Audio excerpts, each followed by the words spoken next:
right. Hello and welcome to everybody. Good morning. My name is Laura Bolio and I'm the VP of Marketing here at Holistaplan.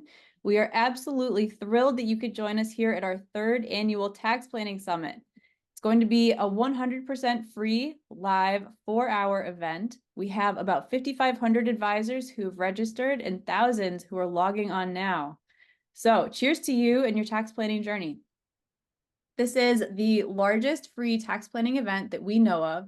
And today is all about igniting that spark of inspiration and discovery. So whether you are just starting to dip your toe into the water of tax planning, or you're a tax planning nerd, which, hey, we know a few of those, our goal is for you, the advisors, to come away with one key insight or one piece of inspiration to take back to your practice and use to improve the lives of your clients.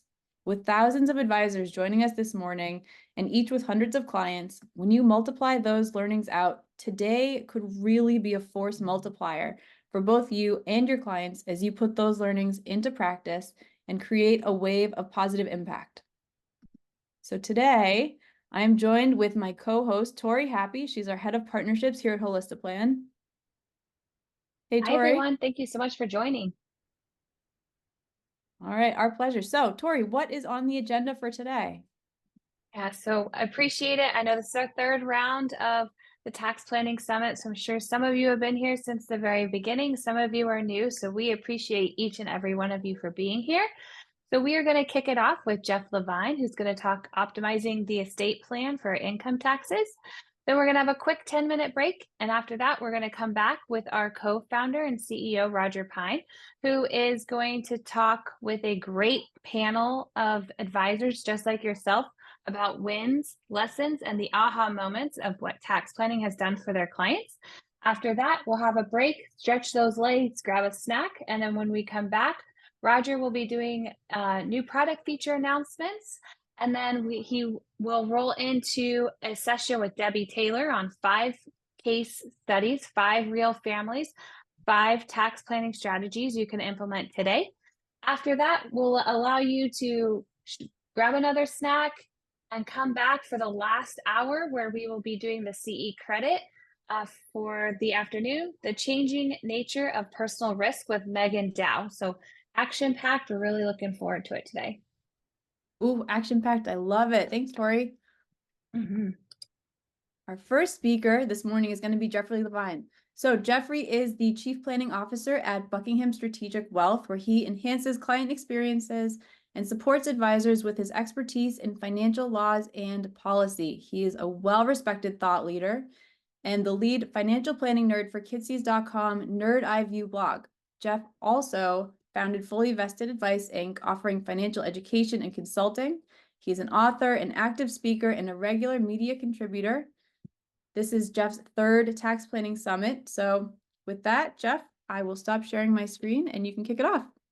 Awesome. Well, thanks so much, Laura. And good morning, everyone. It is so great to see you all. Always one of my favorite events each and every year where we have, I think, we're expecting 5,000 advisors today. I mean, it warms my heart that so many people are interested in tax planning. And that's exactly what we're going to talk about today, is tax planning. And I've got to say that the discussion we're going to have, estate planning for income taxes, is really one of my very favorite presentations to give, topics to discuss, because as you will see, there are, so much of what we talk about when it comes to tax planning is really difficult, right? It's high level. It involves maybe creating entities, wills or trusts or corporate entities, etc. There's lots of moving pieces.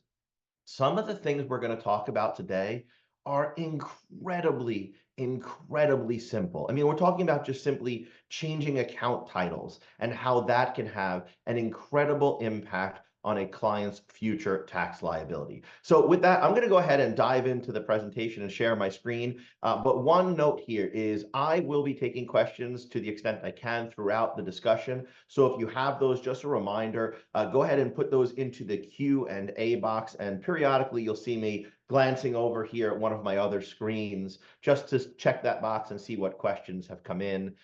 And I will do my friends at Holistaplan one favor. I've seen lots of questions coming in already about will there be handouts or slides or whatnot. Yes, slides are going to be available for those who attended or who registered. That's something that they always make sure goes out to folks. So if that was your question, now they don't have to answer 50 more of those. So here we go. Let me go ahead and share my slides, and you should see them with any luck right about now. So if there's any issue on the background, you guys will tell me, Holistaplan team. But as far as I'm concerned, everybody could see my slides, and here we go. So let's talk about where we are today, right? Where we are today. We are in an environment where we have very few people who need to worry about estate taxes. Very few people, right? And this is very different than what it used to be like 20, plus years ago.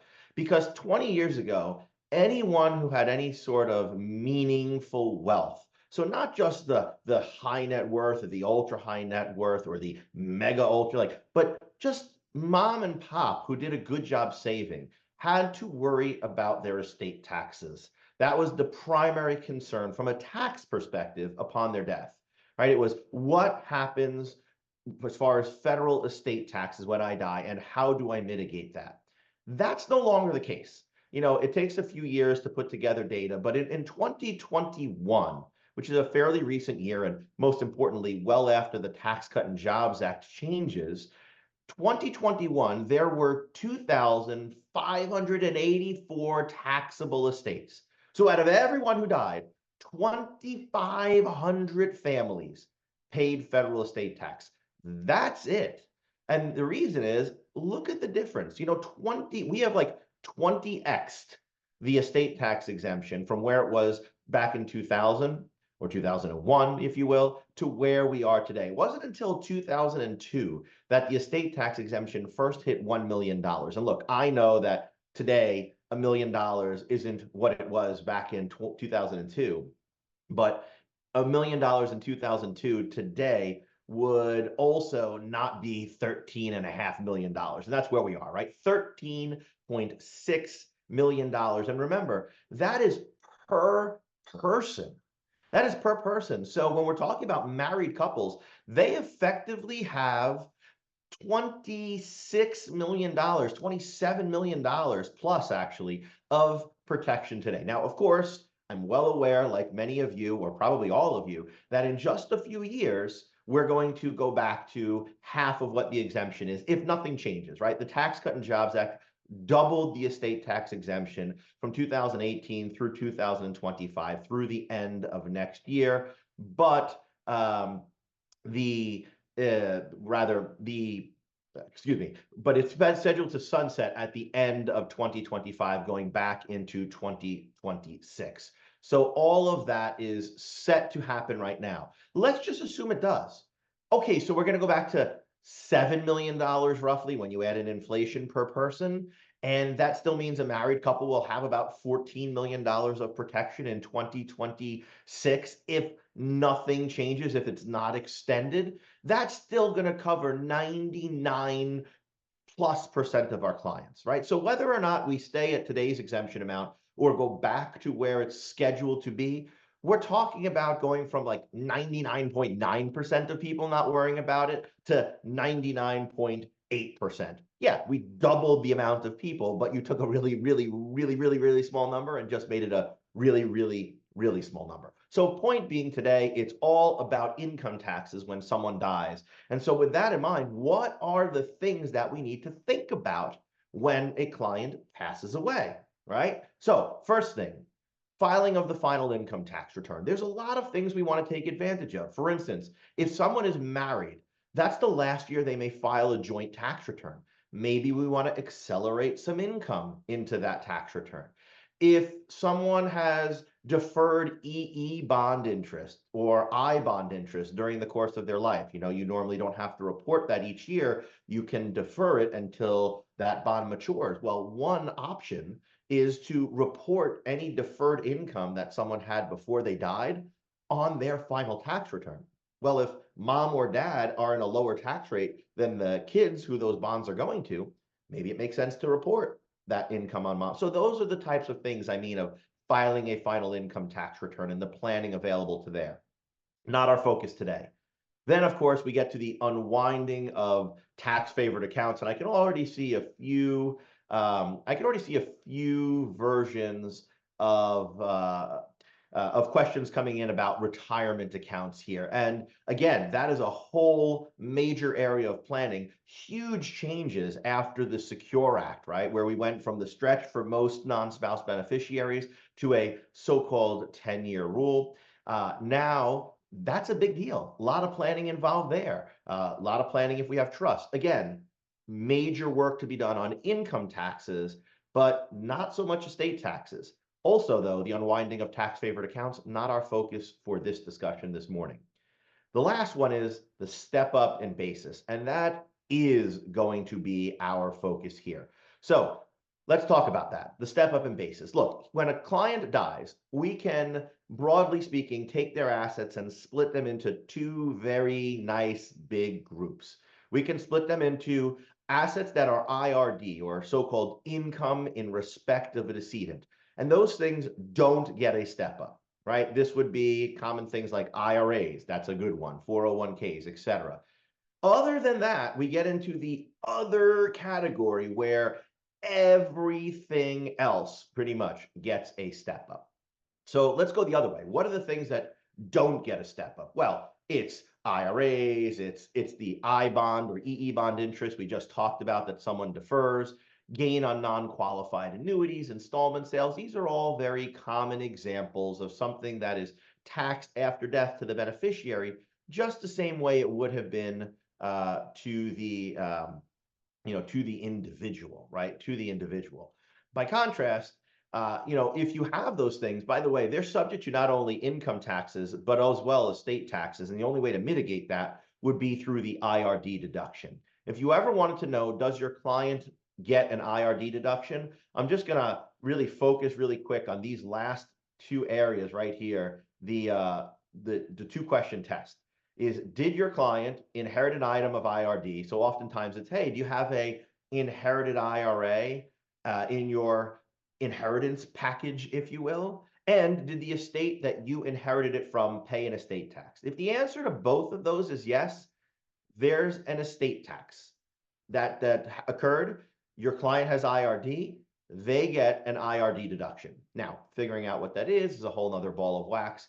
But again, I want to at least highlight that for you, but share again that, today our focus is here. It's on that other set of assets, the assets that are not IRD, the everything else category, which does get a step up in basis. And this is really one of the single greatest tax benefits inside the tax code, right? This is one of the greatest benefits in the entire tax code because it's for an unlimited amount of dollars, and it doesn't mitigate, it erases any built-in tax liability. I often say death is like the ultimate cleanser when it comes to a tax liability of embedded gains. It just completely erases it and wipes it away. So we talk about the step up in basis, right? And that effectively means we look at what the assets are valued at on the day the client died, and that becomes the amount that the beneficiary of those assets is treated as having bought them for. Right. So years ago, hypothetically, dad bought Apple back in 1970X when it was a fraction of what it is today, put $10,000 in, and today it's worth $10 billion, whatever that would be. Dad holds on to the stocks all those years, never pays tax on the $9,990,000 of gain, dies. The beneficiary is treated as though they bought that stock at $10 million. They can turn around the next day, sell it, no tax liability whatsoever. No tax liability whatsoever. Unlimited.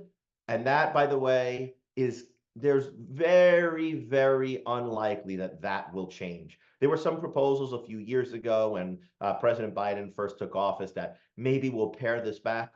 No one wants to do that. Okay, not even the more progressives really want to do that. Have you ever had to try and help a client figure out what their basis is on like a house that they bought 15 or 20 years ago and they've done some improvements? It's impossible, right? No one knows how much their basis is, and that's them while they're alive. Can you imagine if you had to trace the basis back 3 generations to when great-great-grandpappy bought some sort of, farm or house or stock. Like, who would ever remember what those bases or be able to figure that out? No one wants that. So it is likely to remain like this for the unlimited future. Now, it is worth noting, though, that the step up in basis is what we call it, because that's a lot better sounding than the step to the fair market value on the date of death basis. But that's really what it is. It's not a step up in basis. It's a step to the fair market value on the date of death basis. So if an item in an individual's estate has gone down in value, then the loss that they had, that unrealized loss, is stepped down and the loss is lost. That's what happens. Now, a step up in basis, awesome. We eliminate a tax liability. A step down in basis, no good, because we're losing a loss which has economic value. All right, so with that in mind, let's just get one key concept shared by all of us, and that's this step up or step down occurs only when an asset is part of an individual's taxable estate. Okay, so we want to understand that this mechanism, this step up, step down, only happens if an asset is part of someone's estate. If they gift it out of their estate before they die, well, they didn't own it when they died. It wasn't part of their taxable estate for estate tax purposes. Therefore, no step up, no step down. If it's part of their estate, in other words, if it would be an asset included in the estate tax calculation for them, then it does get this step up and step down. All right, I'm going to pause there really quick and see if we've got, I see we've got lots of questions. I'm going to see if there are some specific questions related to what we've talked about so far. Here's one. Step up in basis, does this include property, land, home, etc.? The answer there is yes, absolutely it does.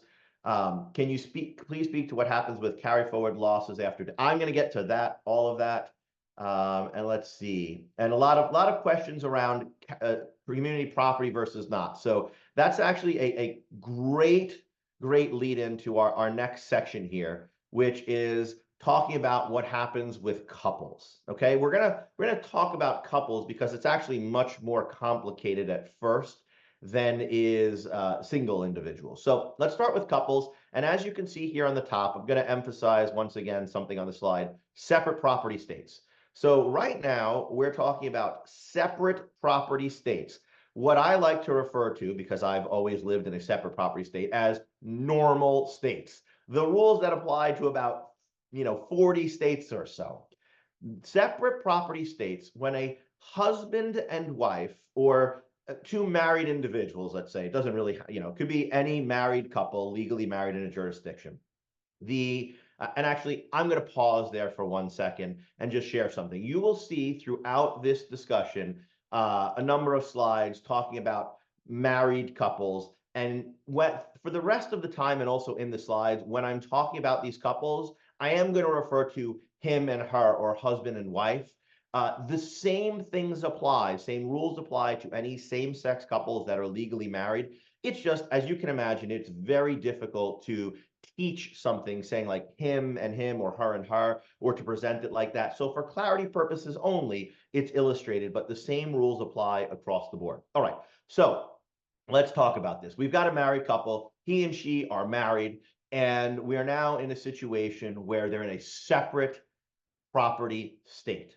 The presumption in a separate property state is that if you have a married couple who are the joint owners of an account with a qualified joint interest, which means either tenants by the entirety or joints with rights of survivorship, which is probably what 90% of your married couples hold their brokerage assets as, then it's presumed that each spouse owns 50% of that account. He owns 50%, she owns 50%. That's it. That's the presumption.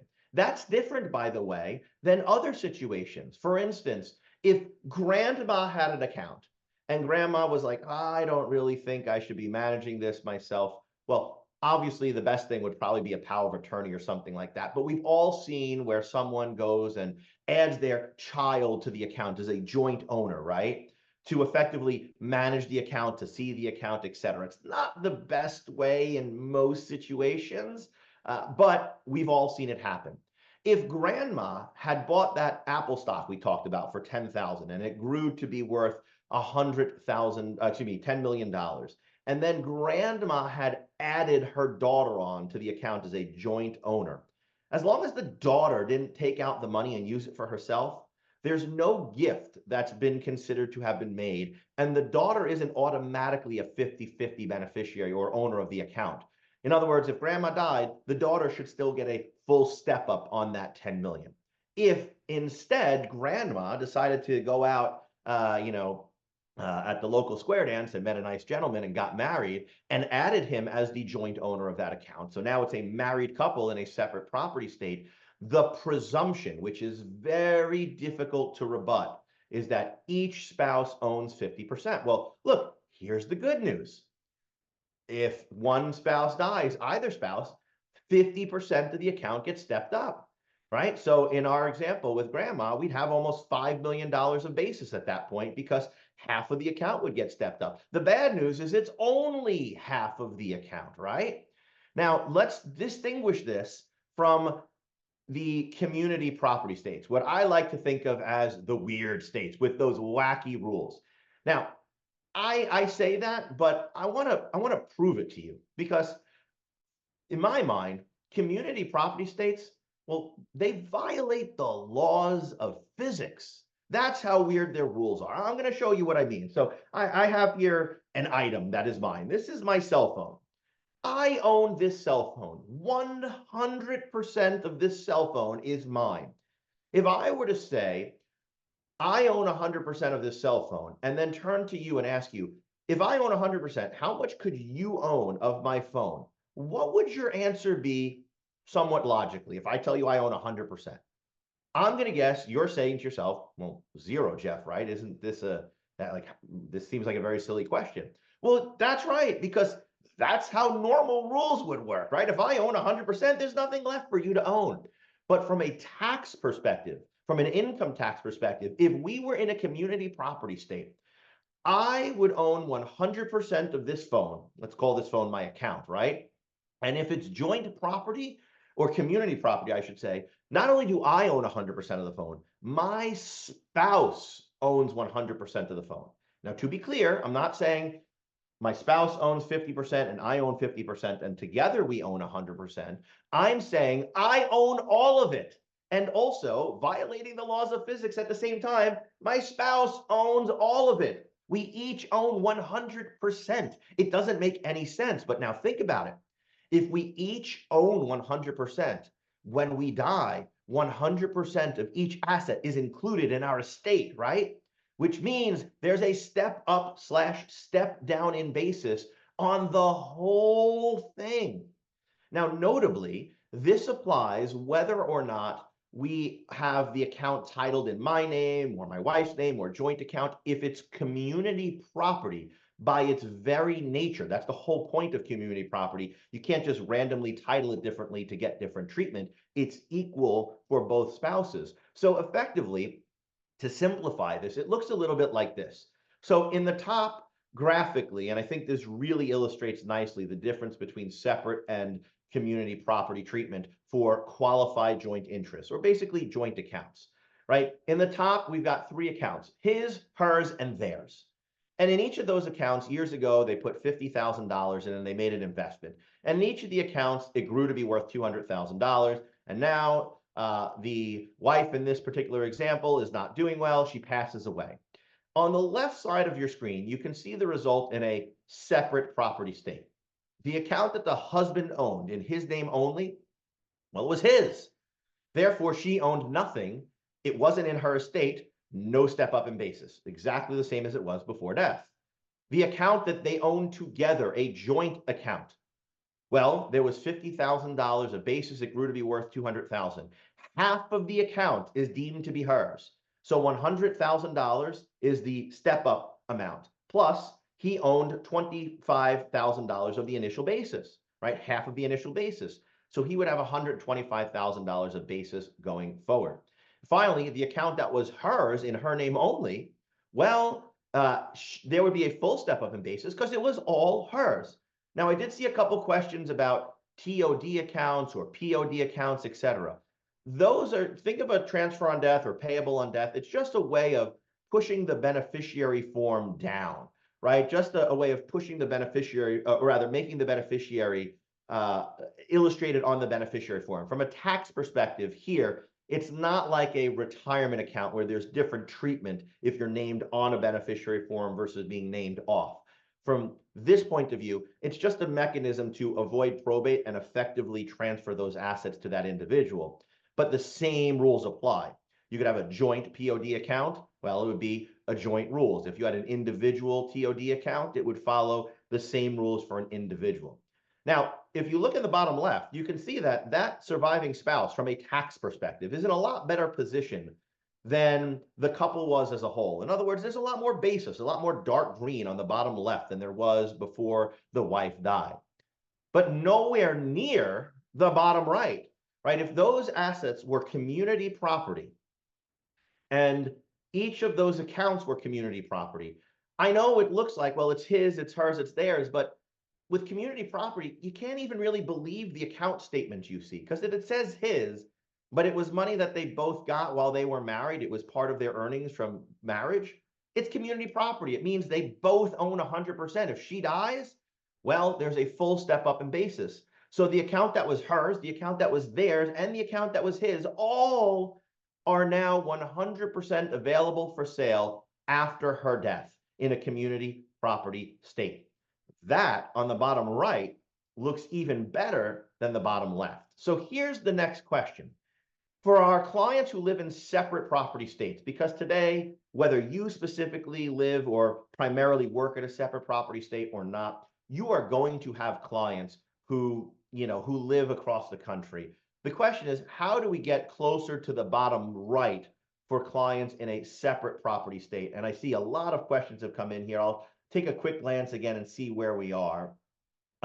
Community property is a state rule. Step up in basis is a federal tax rule. How does this reconcile? Great question. I'm glad you asked that, Dennis. Thank you. So basically, states say who owns what. States control property laws for the most part. By contrast, the federal government says what happens to the property that you own from a tax perspective when you die. So that's why we get the difference here between community property and separate property states. And you might say, well, but isn't that an advantage kind of for community property? Because while it's both a step up and a step down at the first death, for the most part, things go up, right? You leave things alone long enough, they go up. Well, it is, but that's just the way the rules work. You say, states say who owns what, and then the federal government says, if you own this, this is the tax treatment. The federal government accepts both step-up basis rules. Yes, again, this goes back to the same question. Federal government says what happens to assets that you own from a taxation perspective when you die. States get to say who owns what. All right. Now, someone asked here about transferring assets to spouse with a terminal diagnosis, and they are, in a legal perspective, if we were in court, leading the witness, because let me share with that, right? So here's what we're thinking about. If we're in one of those separate property states and we want to make our assets, just going back one slide here, if we want to be closer to the bottom right, but we live in a separate property state, what's the thing that we can do? And I told you at the start of our discussion today, I was going to share with you some things that were incredibly simple and yet incredibly powerful. And here's one. Stop using joint accounts for these assets in separate property states. Look, I get it.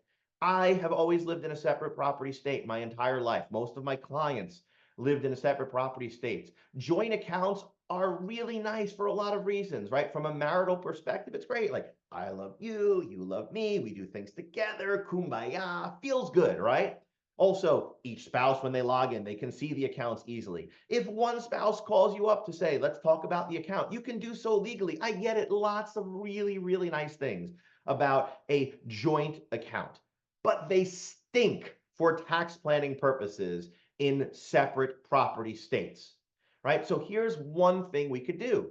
I could, instead of leaving all the assets in the joint account, say, boy, these assets have gone up a lot in value. I think what I'll do is take some of these assets and the ones that have gone up most in value, I'll stop using the joint account and I'll put them in the account individually of the spouse who's going to die first.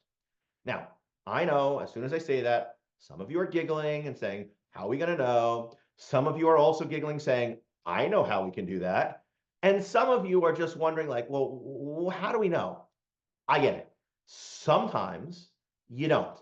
But if I were to give you a list of all of your married couples who are clients, and I said, tell me the ones with a reasonable degree of confidence you know who's going to die first, or you have a strong belief of which spouse will die first, I'm going to bet 75 to 80% of the couples you work with, you've got a good sense. And just like anything else, we make the best decisions with the information we have today, and we live to fight another day afterwards. Sometimes it works out, sometimes it doesn't. I get it. Someone unexpectedly could get hit by a bus, could have a heart attack. We never know. But that's the same thing when you create a portfolio for someone. If you say, gee, you should have 60% stocks and 40% bonds, how do you know? You're making that decision based on the information you have today, and you adjust as you go along. Same thing here. So here's the deal. Before one spouse passes away, you say, and obviously you have to have this conversation more tactfully, but like, hey, you're probably going to pass away first. Let's move the assets that have gone up in value into your account.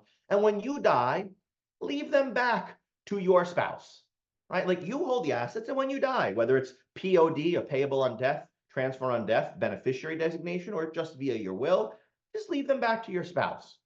All right. So that's the way to do it. And now if that spouse dies, after we move the assets in, there's a full step up in basis. The survivor can go ahead and sell those assets. And by the way, this is particularly important because remember, after the year of death, the surviving spouse has to generally file single, which means they go from big cushy joint brackets down to single brackets, and their tax liability in many cases can be significantly higher. So if we can eliminate any capital gains for them, that's a huge win. All right, now, there are some things you have to be aware of with this. First, what I like to refer to as the boomerang rule. What's the boomerang rule? It means this doesn't work if you leave assets to your spouse like right before they die and then they leave them back. You have to have a year between when the assets are moved from the joint to the individual account before they are left back to the spouse. That doesn't work. And this only is a problem if you leave the assets back to like the same person who gifted them. If that happens, it's actually worse than a half step up in basis. It's treated as though the basis is the same as it was right before the gift was made. So you're effectively losing the step up. So if a client calls you up today, right after, Holistaplan's tax summit and says, hey, I've got a challenge here. My spouse just went to the doctor and said, 3 months left to live. What can I do? This is not a strategy that you would want to use for them. By contrast, if your client called you up and said, I got news. I have, a slower moving form of cancer, and it looks like I've got 3 years left to live. My spouse is very healthy, will live another 10, 15 years, whatever. This is something you do want to consider. So again, get rid of the joint account, shift the assets to the individual account of the ill spouse, the one who's going to die first, and then have them leave them back to the healthier spouse. Now, some other things to consider here. One is in a few states, there are some Medicaid impacts for an ill spouse, but this is only an issue in states that have like spousal refusals. I'm not going to get into that so much right now because it's just beyond our scope. But the bigger one I want to talk about is loss of control over gifted assets. Remember, separate property is just that. It's separate property.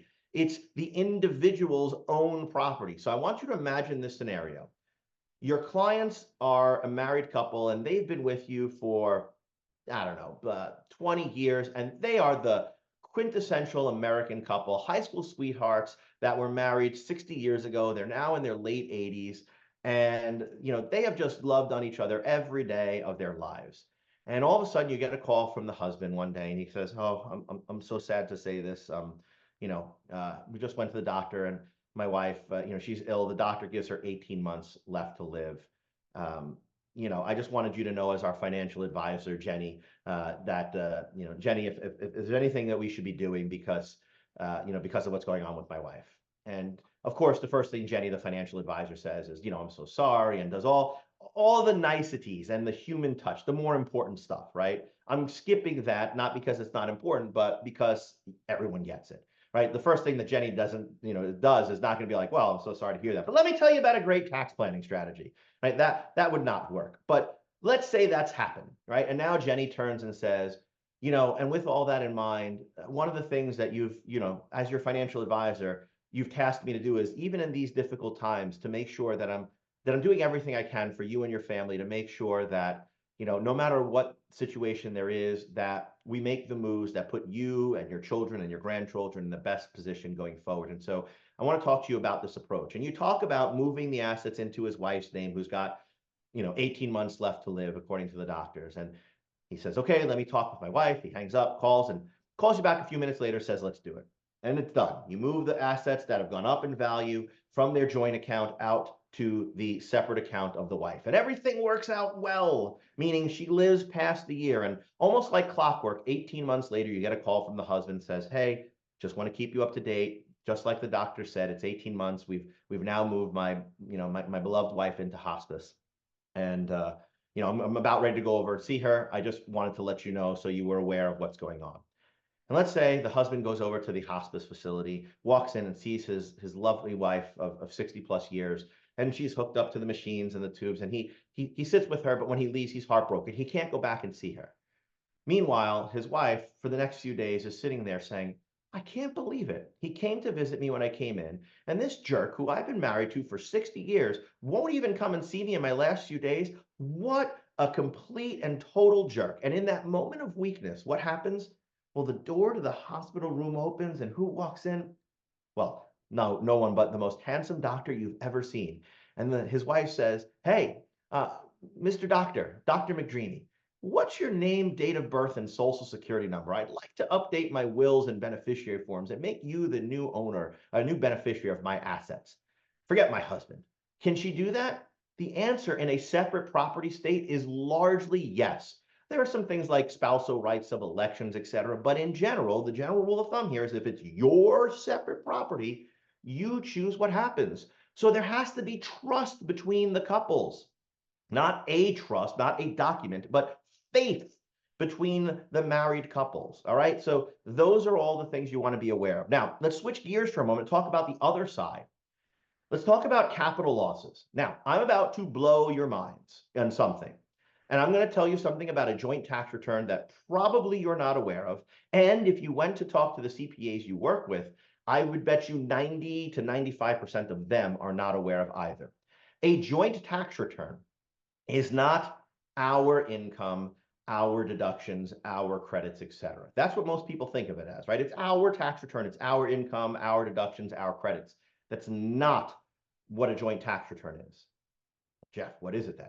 It is his income plus her income reported together and totaled up. It is her income and her deductions and his deductions. It is his credits and her credits totaled up and reported together, but they still belong to each spouse individually.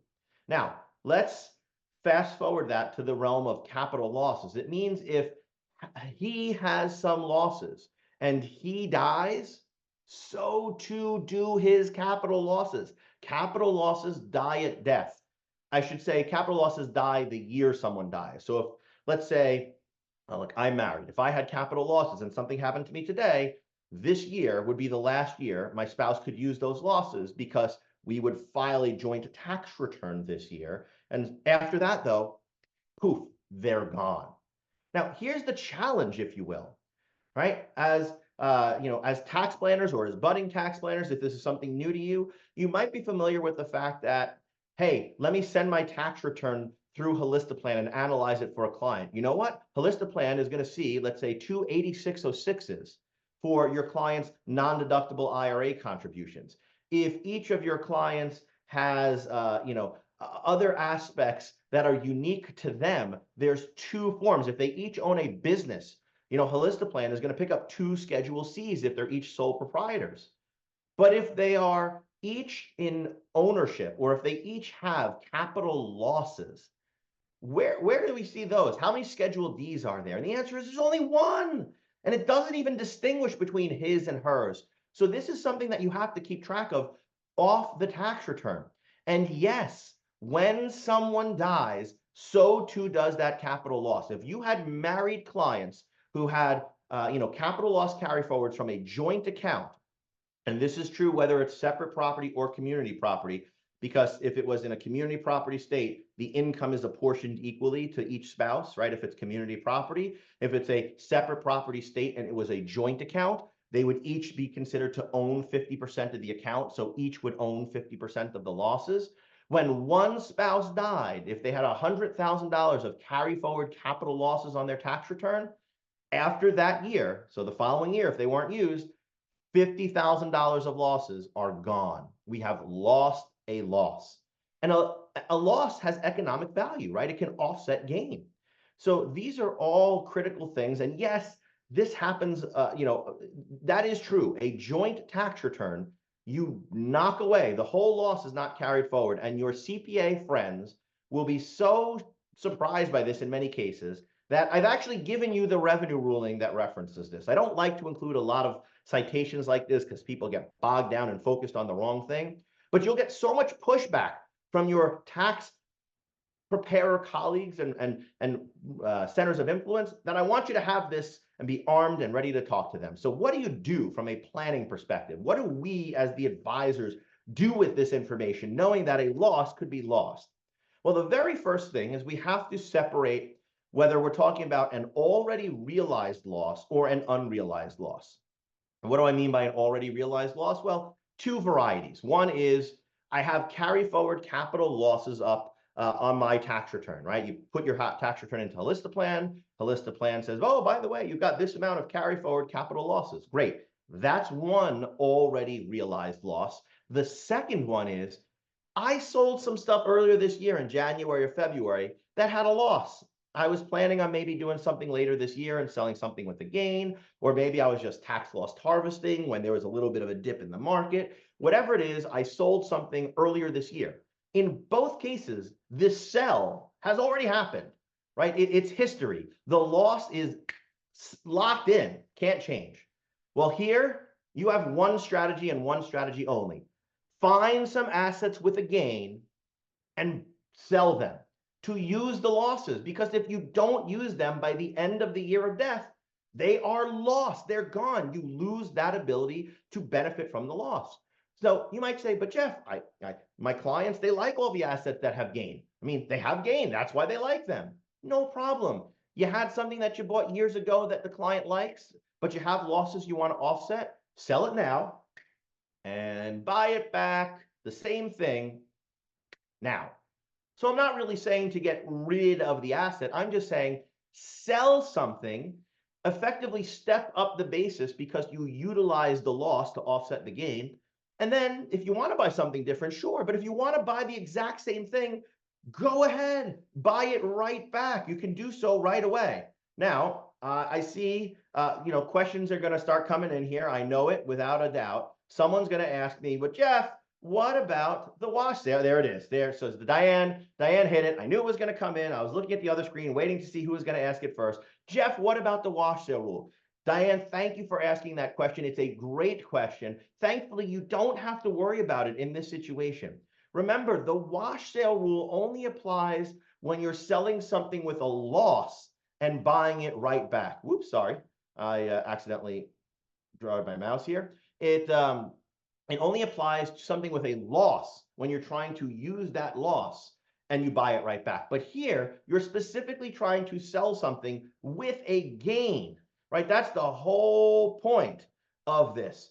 So somebody excludes crypto, of course. Actually, this would apply the same to crypto as not. The crypto doesn't utilize the wash sale rule. The wash sale rule doesn't apply to crypto, but this would apply equally to crypto because, again, the wash sale rule is not something we're worried about here. All right, so simple thing, already realized loss, either carry forward or I sold something this year. I've got to use it or I got to lose it. That's it. How about an unrealized loss? Now, here is what we're going to do. With an unrealized loss, we are going to utilize what I refer to as red hot chili peppers planning. Now, I'm going to see if anybody can gather what I'm talking about here in the in either the chat or the Q&A. But you're gonna utilize some red hot chili peppers planning to the extent that an individual has an unrealized loss in their. Oh, look at this. Oh, I love it. We've got so many people sign. Yes, we're gonna give it away, give it away, give it away, give it away now. That's it. That's our red hot chili peppers planning. And that is what we do when we have an unrealized loss. Oh, so many people. I love it. So many Chili Peppers fans. Fantastic. So why are we going to give it away?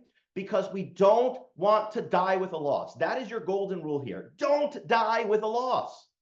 Now, you can do that one of two ways. Either you can be a clairvoyant financial advisor who has the best crystal ball and only buy assets for clients whose values go up.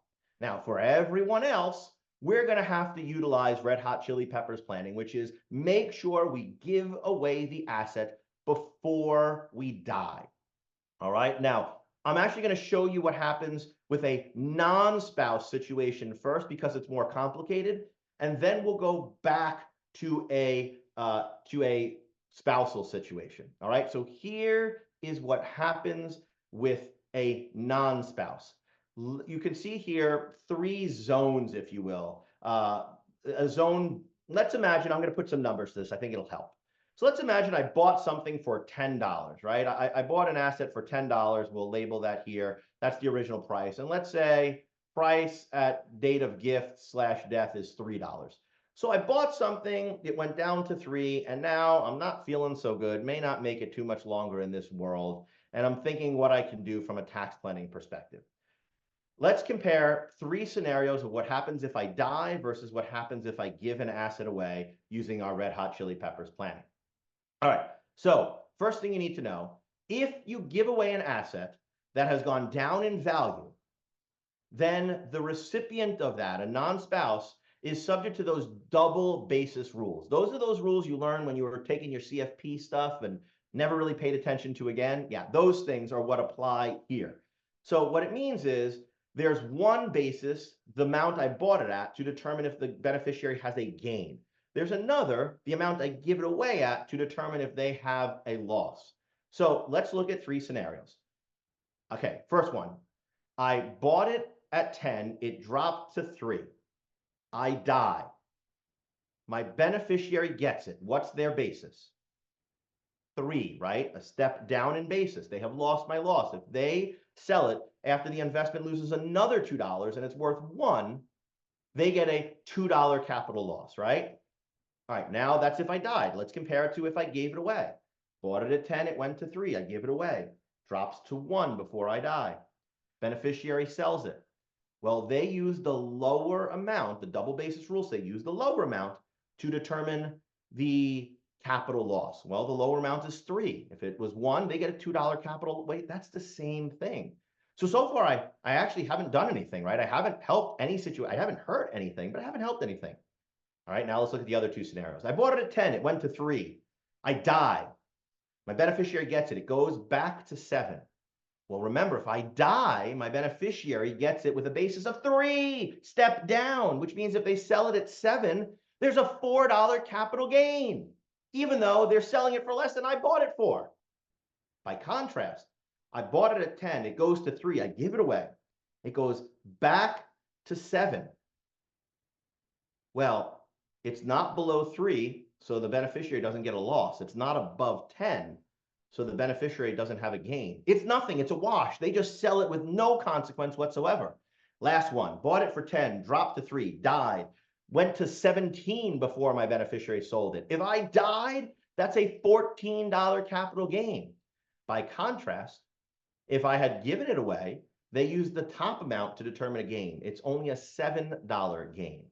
All right, now that is really, really good tax planning. And by the way, all it is just looking and saying which assets have gain, which asset have losses, and the ones that have a loss, we're going to make sure we don't die with them. We give those away, right? If this happens and you don't do this, I guess it sort of gives a whole new meaning to, I'm sorry for your loss.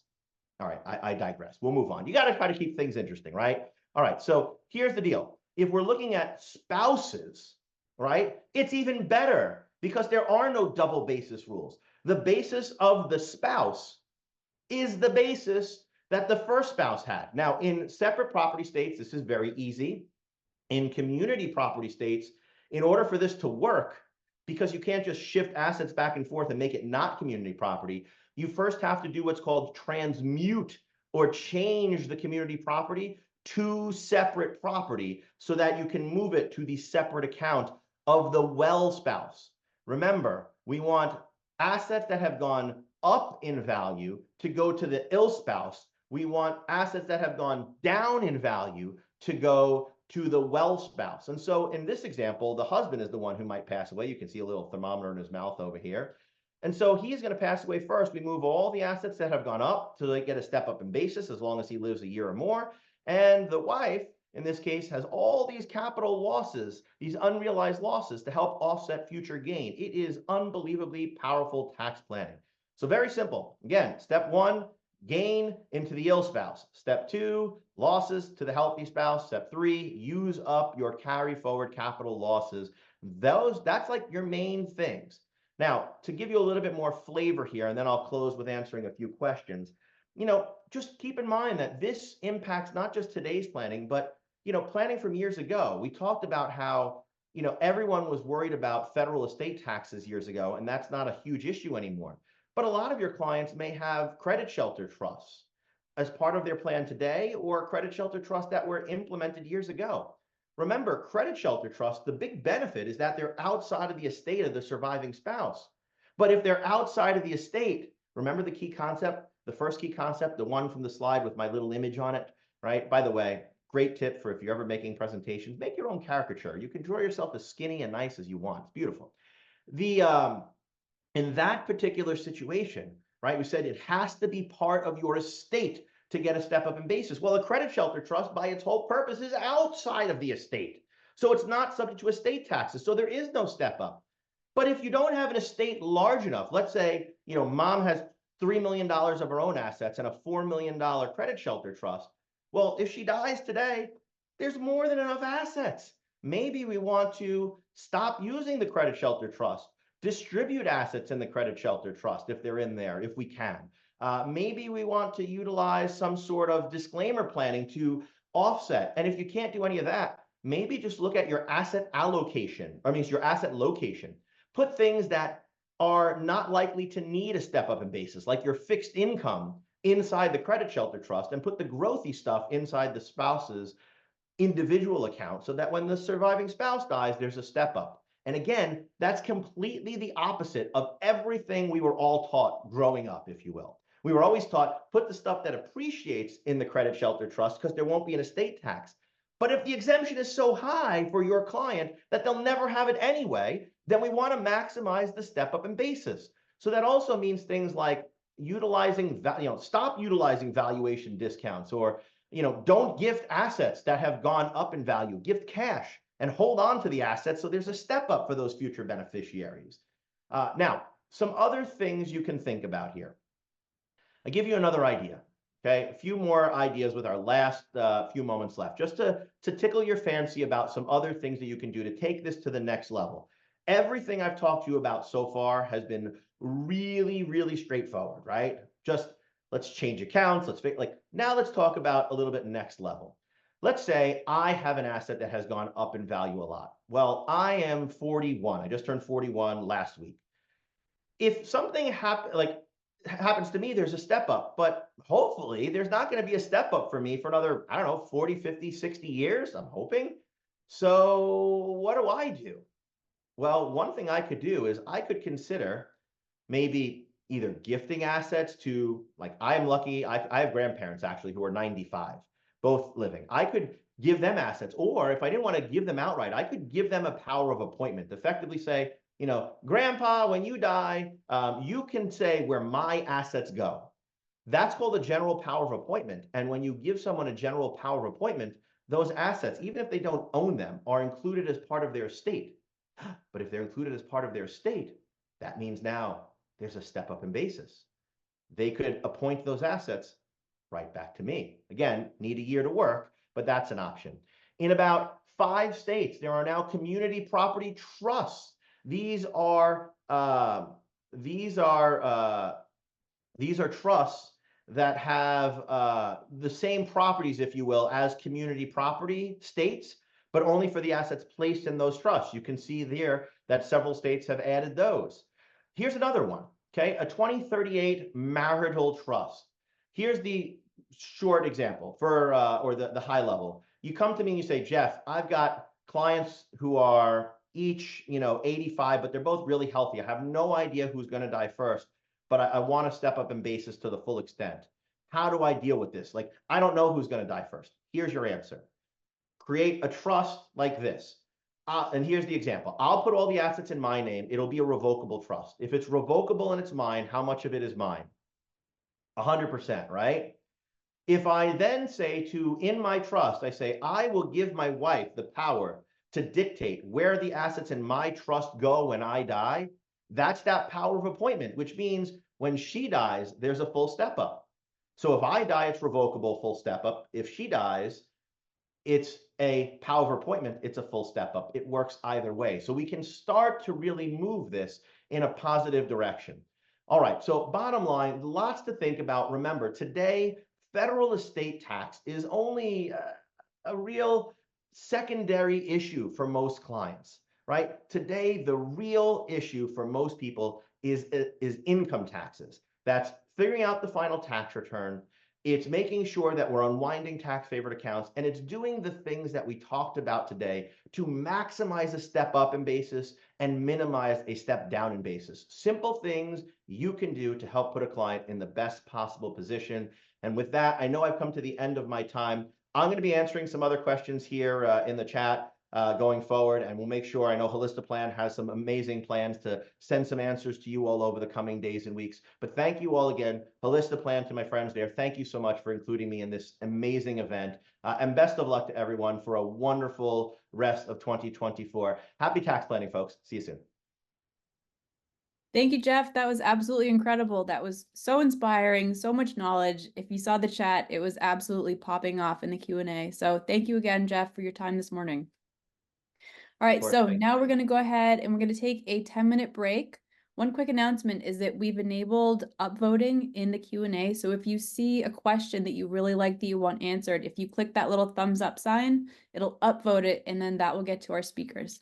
The other announcement is that we're going to be sending follow-up emails with Q&A questions and answers from our speakers in our follow-up email series. So if you have a question, don't hesitate to ask.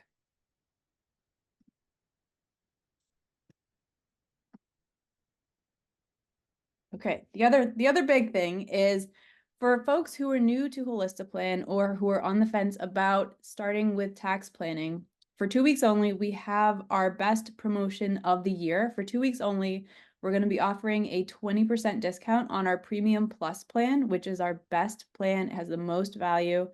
And then if you want to do the Premium plan, you can get 10% off. So if you're thinking about it, you should go ahead and take advantage of this right away. All right, so take a few minutes, go get a snack, get a refreshment, come back in 10 minutes. We'll be live in 10 minutes with Roger, our co-founder and CEO, with wins, lessons, and aha moments with a panel of 4 real advisors. So we'll see you soon. All right, friends, thank you so much. I hope you enjoyed that quick break. We have come back, so settle in. We are starting our next breakout here. So I always get the distinct pleasure of introducing Roger, our co-founder and CEO. Before Holistaplan, Roger was a financial advisor, just like many of you on this call, for 10 years. He created the software in 2019 with a vision to democratize tax planning and make it accessible for more clients. Since then, he's worked tirelessly to build the software, engage with the clients, and make tax planning as easy as humanly possible. We like to call Roger the #1 Holista fan, but I'm sure there are a few here that are going to try to give him a run for his money on that. Today, we have over 29,000 plus advisors using the software. So please, Roger, take it away. Thank you, Tori. And you can hear me, right? I hope. Let's see here. I can. Great. Okay. Well, thanks, everyone. So I'm introducing a panel. So this was billed as me talking, but it's going to be a lot of me listening, which is the favorite part of my job.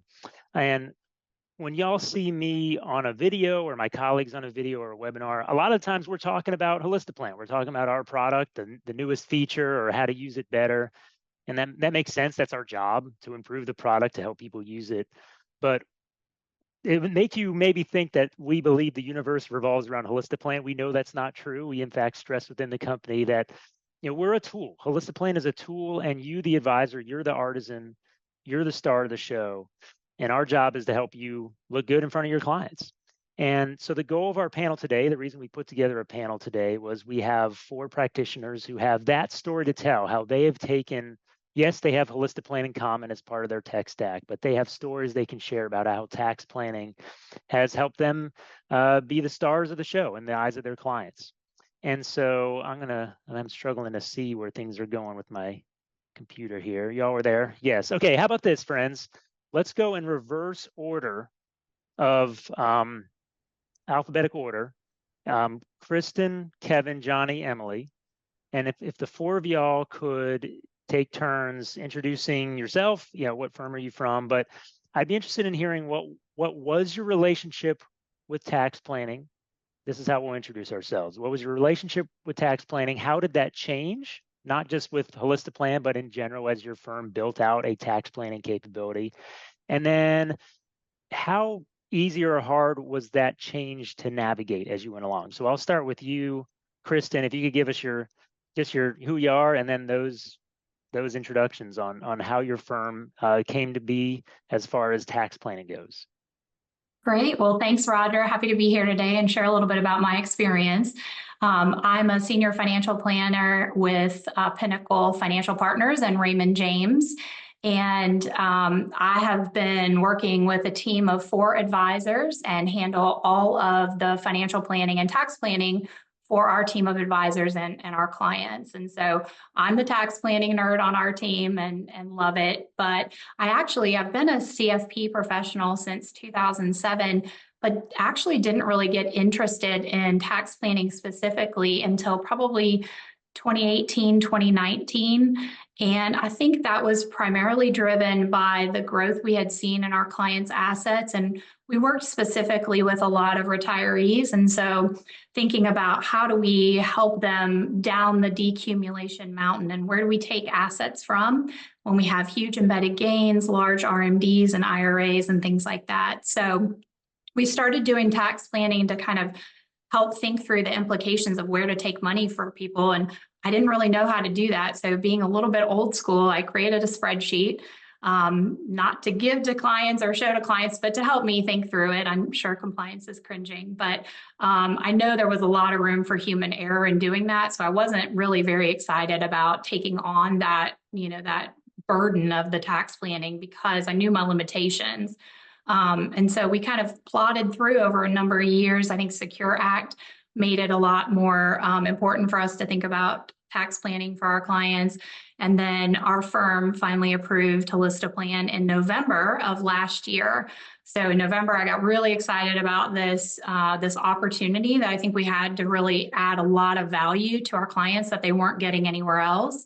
And so I dove in, and I'm really interested in tax planning. So for me, the learning curve was pretty easy. Y'all make a lot of resources available, whether it be in-person classes, one-on-one trainings, or pre-recorded options. So I just dove right in, gobbled up the content, probably 5 to 8 hours of videos over a couple week period of time, and then just started practicing using Holistiplan. So it's been a pretty easy learning curve for me, and I'm just so excited to start offering this to as many of our clients as we possibly can, because Holistiplan's just made it so easy for us. And I know that there's not as much room for human error like there was when I was trying to do this type of planning on a spreadsheet. So looking forward to, like I said, we started in November. We've done a lot so far, and looking forward to bringing this to many more clients over the next year or two and onward. Great. Thank you, Kristen. All right, Kevin, same question to you. What was your firm and your relationship with tax planning? How did it change, and how easy or hard was it to get where you are today? Sure. Thanks, Roger. First of all, let me just say I am super excited to be part of this. I'm a certified financial planner with an RIA in Northern California. called ZRC Wealth Management, and we manage about $450 million of assets for 260 families. We do that with a staff of 7, and of those 7, 4 of us are advisors. So I'd say we're lean, at least it seems like that, but very effective. My story is I changed careers about 5 years ago. I used to worked a long time in corporate finance. So I became the CFO for some mid-sized companies. And quite frankly, I did not have a lot of experience in taxes. I mean, I used to do my own taxes or review my taxes and review the taxes for the companies I worked for, but that was about it. So when I started doing personal financial planning about 5 years ago, and then we were introduced to Holistiplan, I think about 2 years ago, you know, I wasn't really that enthusiastic about taking it on, quite frankly. You know, I felt like I had a lot on my plate, but we did, and it really did not take that long for me to learn. It was, you know, I think for me, the biggest time suck in my learning process was, you know, all the head scratching it took me to figure out range calc, you know, all those scenarios and how the taxable income changes over the chart. And, you know, I think I spent a lot of time trying to figure that out. But then ultimately I decided, well, you know, range calc is good, but it doesn't really, I don't really use it that much. I find solve for max is so much easier. It does what I need. It's easier for me to explain to clients. So that really made it even easier. And what I started to do when I first started using Holistiplan is, you know, I wasn't sure about it. I wasn't sure how confident I was with the results I was getting in Holistiplan, particularly when I did scenario analysis. So I was pretty eager to check the actual returns that my clients had the subsequent year. And after checking that, you know, half a dozen times with my scenarios and finding out that the results were incredibly close, you know, unless the client threw a curveball, you know, they forgot to tell me about something. I really gained a lot of confidence in Holistiplan, and I'm at the point now where, you know, I really don't feel the need to go back and check to see if the tax return, you know, was similar to what I had predicted with the scenario I prepared. So Got it. That's where I am with the Holistiplan. We'll win you over with range calc eventually, Kevin. But I appreciate that we've earned your trust on the scenario analysis side. That's fantastic. Okay, Johnny, same question to you. And by the way, I think y'all are seeing, like, we tried to put together a group of people who are at different stages, both their firms and themselves, on this journey, because I think all of us, no matter where we are as far as tax planning goes, we're all doing something we can be proud of. Like, that conversation we have with that one client is better than 0 clients, 0 conversations. But those of us who are doing with all clients, obviously that's even a whole other level. So hopefully we can all draw inspiration in, and we can all relate to someone in all that we're talking to here.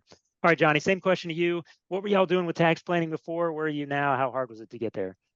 Absolutely. Thank you so much for the opportunity, Roger. Really pumped to be a part of the panel.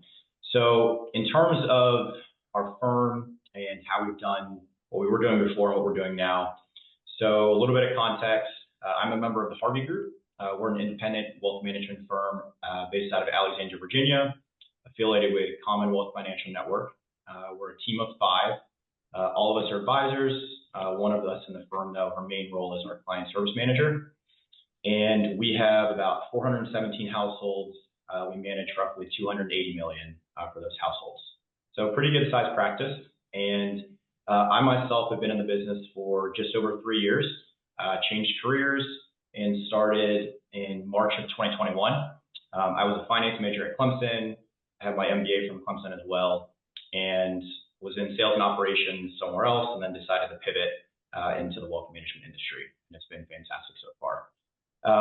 But in terms of this is important in terms of like scalability with this, I think with Holistiplan, but of the 5 of us within the firm, 2 of us use it. So Steve Harvey, our managing partner, and I, we are the 2 advisors of the 5 of us that use it. And we use it roughly, if I'd say about 20% of the households that Steve and I serve. So we haven't completely scaled it across the board yet within the firm. Prior to using Holistiplan, and we started December of 2022, I don't feel like we were really doing a whole lot of tax planning. We were building plans for capital, so you can think of doing some tax planning within that sense. But Holistiplan really allowed us to take it to the next level, and you can just get more granular in terms of scenario analysis and whatnot for certain situations, which has been super helpful. In terms of the ramp up period, I'm the tech guy. I'm 32, so I'm the young guy in the firm. Everybody else is a little bit older. So I was tasked with learning how to use it, and I feel like the resources that Holistiplan has from a webinar standpoint and Debbie Taylor's masterclass that's throughout the year, that's super helpful. So if you're thinking about starting this, definitely take advantage of Debbie's masterclass series, take advantage of the webinars that are available, and they can just be really good refreshers. I think last week there was a scenario analysis refresher, and one of the team members at Holistiplan just kind of walked through some examples. So if you are already using this, or if you're not, just consider taking advantage of all the different resources, and I think you'll be in a good spot. So back to you, Roger. Yeah, thanks for the Debbie plug. In fact, we'll be hearing from Debbie in about an hour. You Great. bet. All right, Emily, same question for you. Yeah, I'm a partner at Archer Investment Management, and we're fully virtual. So I'm based in Charlotte, North Carolina. Our firm started in Austin, Texas. We're 2 advisors. So my partner really handles more of the investment side, and I handle the financial plans for our clients. We have about 250 assets under management for about 200 families that we work with. And so unlike some of the other panelists, we actually fully adopted tax planning. So over my career, I've been doing this for 17 years. It went from something where I was reactively answering tax planning questions that clients might have come to me with. And now, kind of fast forward to now, we are proactively doing tax planning for everybody who comes in the door.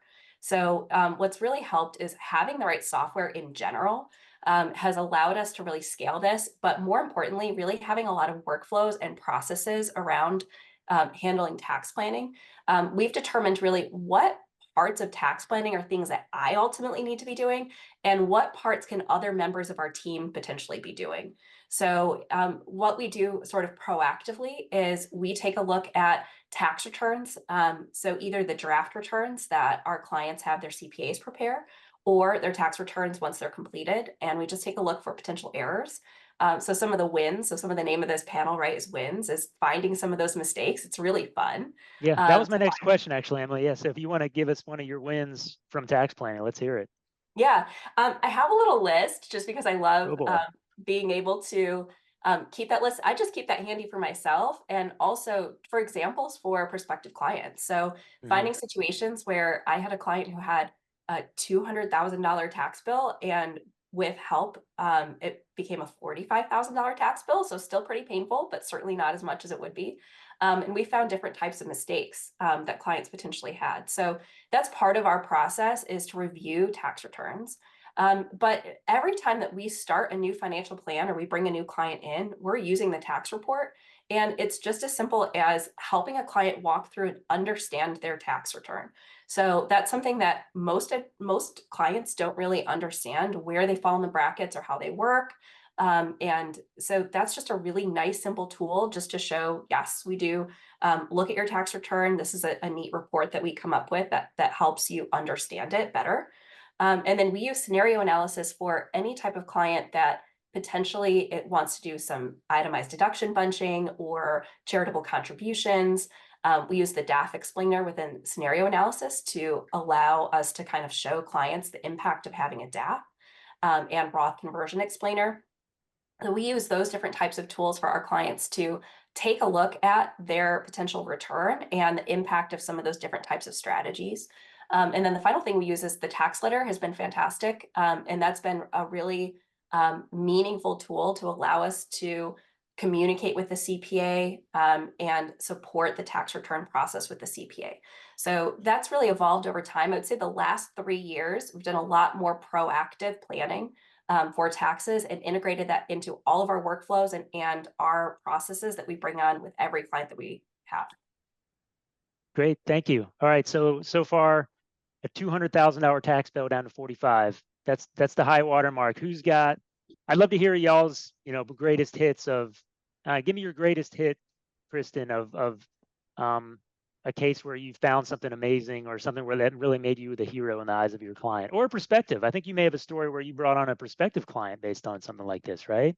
Yeah, one of my favorite stories is with a prospective client that we had who was very tax sensitive because he had switched advisors in the past and had been kind of burned by how that advisor rebalanced his portfolio and caused some capital gains that then pushed him into an IRMA bracket that he didn't know about until he started a couple years later having to pay higher IRMA, Medicare IRMA payment. So we were able to kind of show him, and during the conversations with him as a prospective client, that we're very aware of all of these tax consequences. And we took his portfolio, plugged it into the scenario analysis and Holistiplan. We were able to show him how much we could realize in capital gains up to that first Medicare IRMA bracket so that he wouldn't have any unintended consequences. So we were able to rebalance some of the portfolio at the end of last year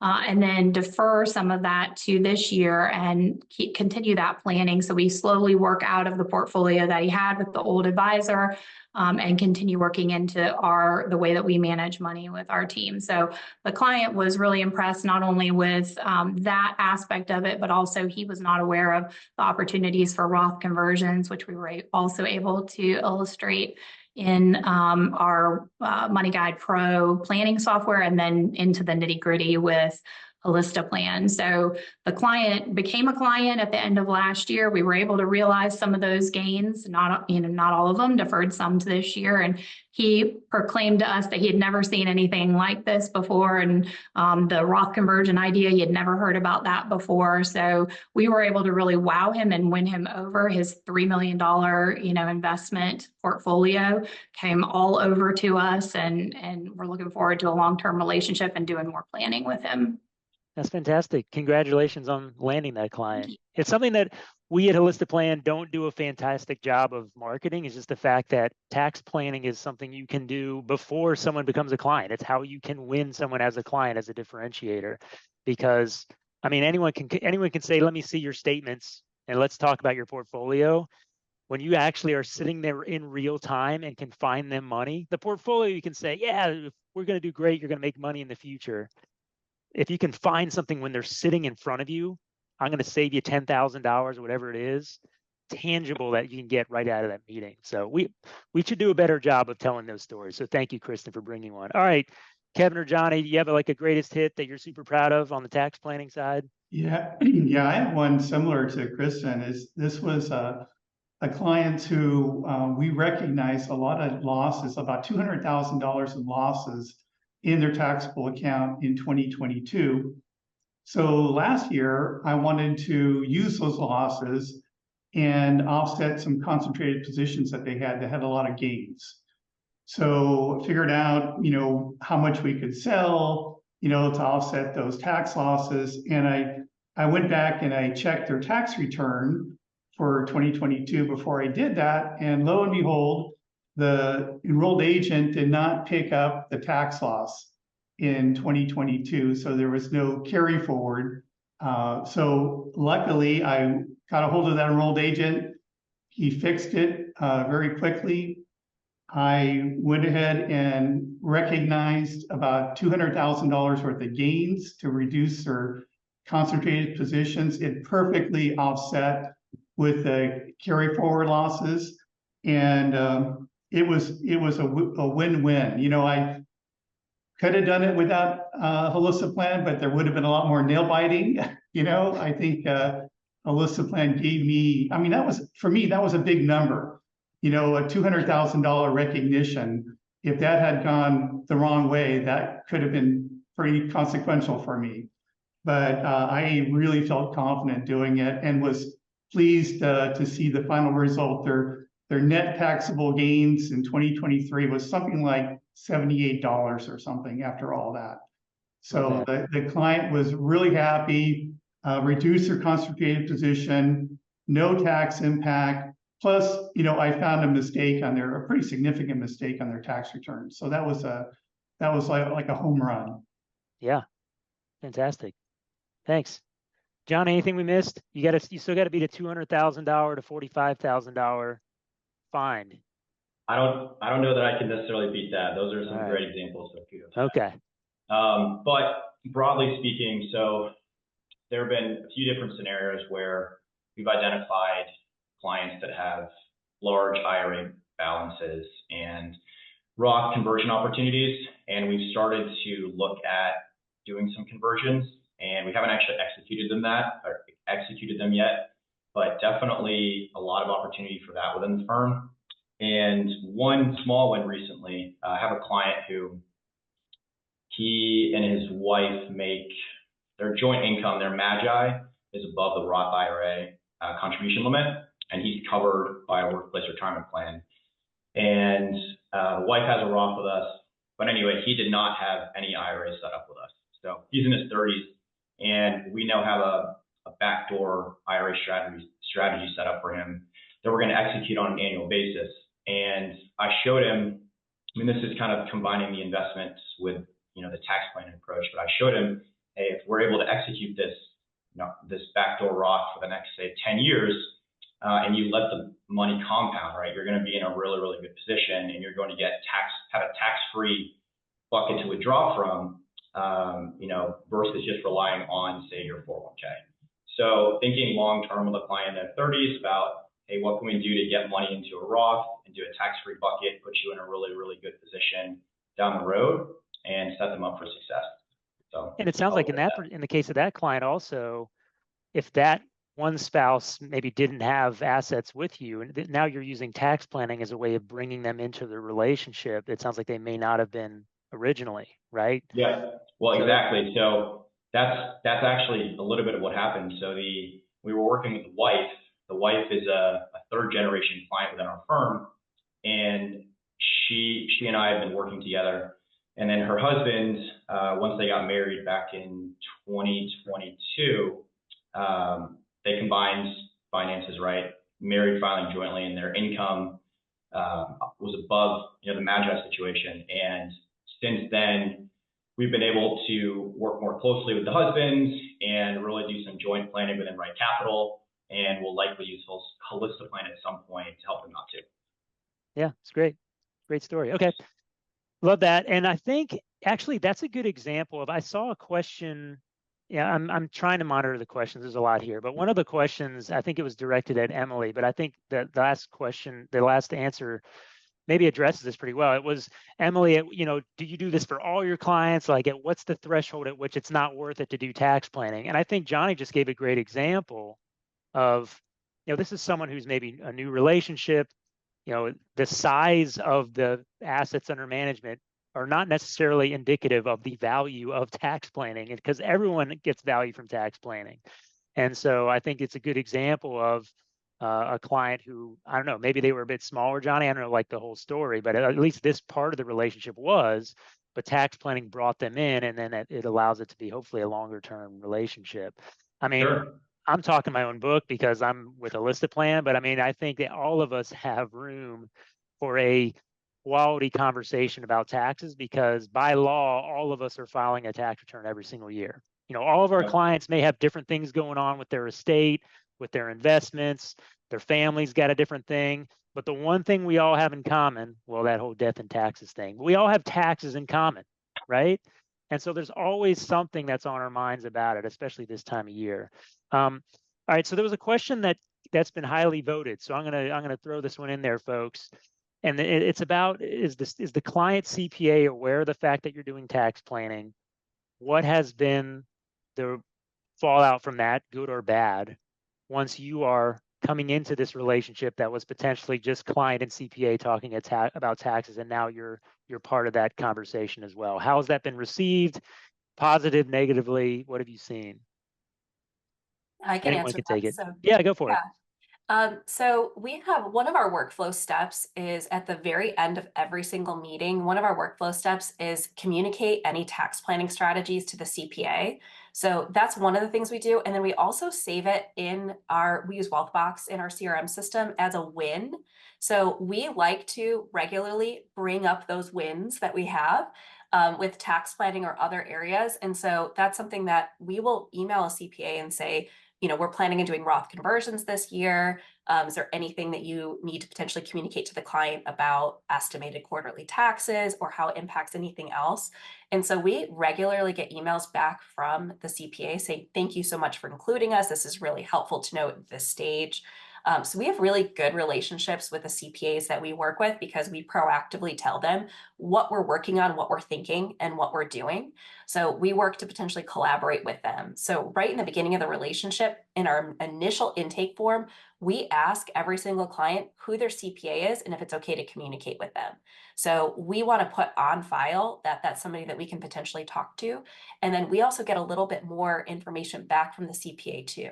So understanding kind of what their biases are and what they're thinking can also be really helpful. And then the other thing is on the front end of the relationship, what I love to do inside of Right Capital, our planning software, is to quantify their total lifetime taxes. So add that up. I don't know if any other nerds here like to do that. But in Right Capital, I can download the spreadsheet and get their taxes owed every year, and I can total that number up. And then I like to then go in and do some of the tax planning, like the Roth conversions or DAF contributions or other things like that. And then I like to see how much can we potentially save them in their lifetime in taxes. So it's really easy to do with that software. And so the bigger kind of planning we do is to kind of look at that lifetime and zoom out and look at decades. But then Holistiplan is really what we need in order to zoom in and look at each year.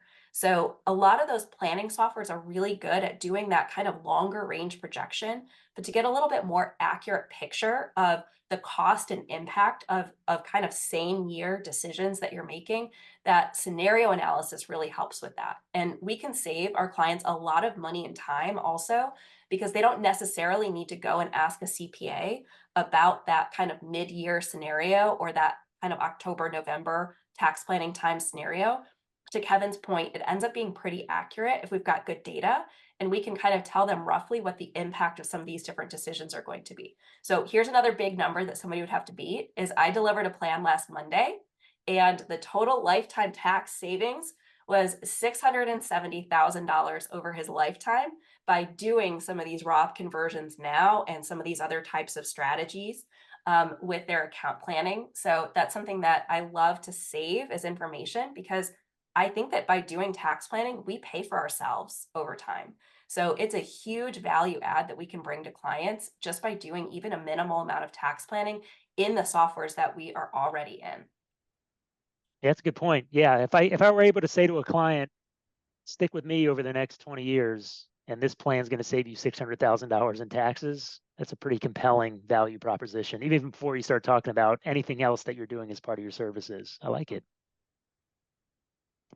Anyway, who's got like a CPA story where it's like not rainbows?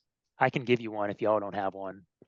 Maybe I'm more acrimonious in my CPA relationships. Anyone got one where it was like challenging or you had to go up against it? Yeah, let's hear it, Kevin. I have a little one. So this is a client who's 89 years old, and he's in the 12% tax bracket.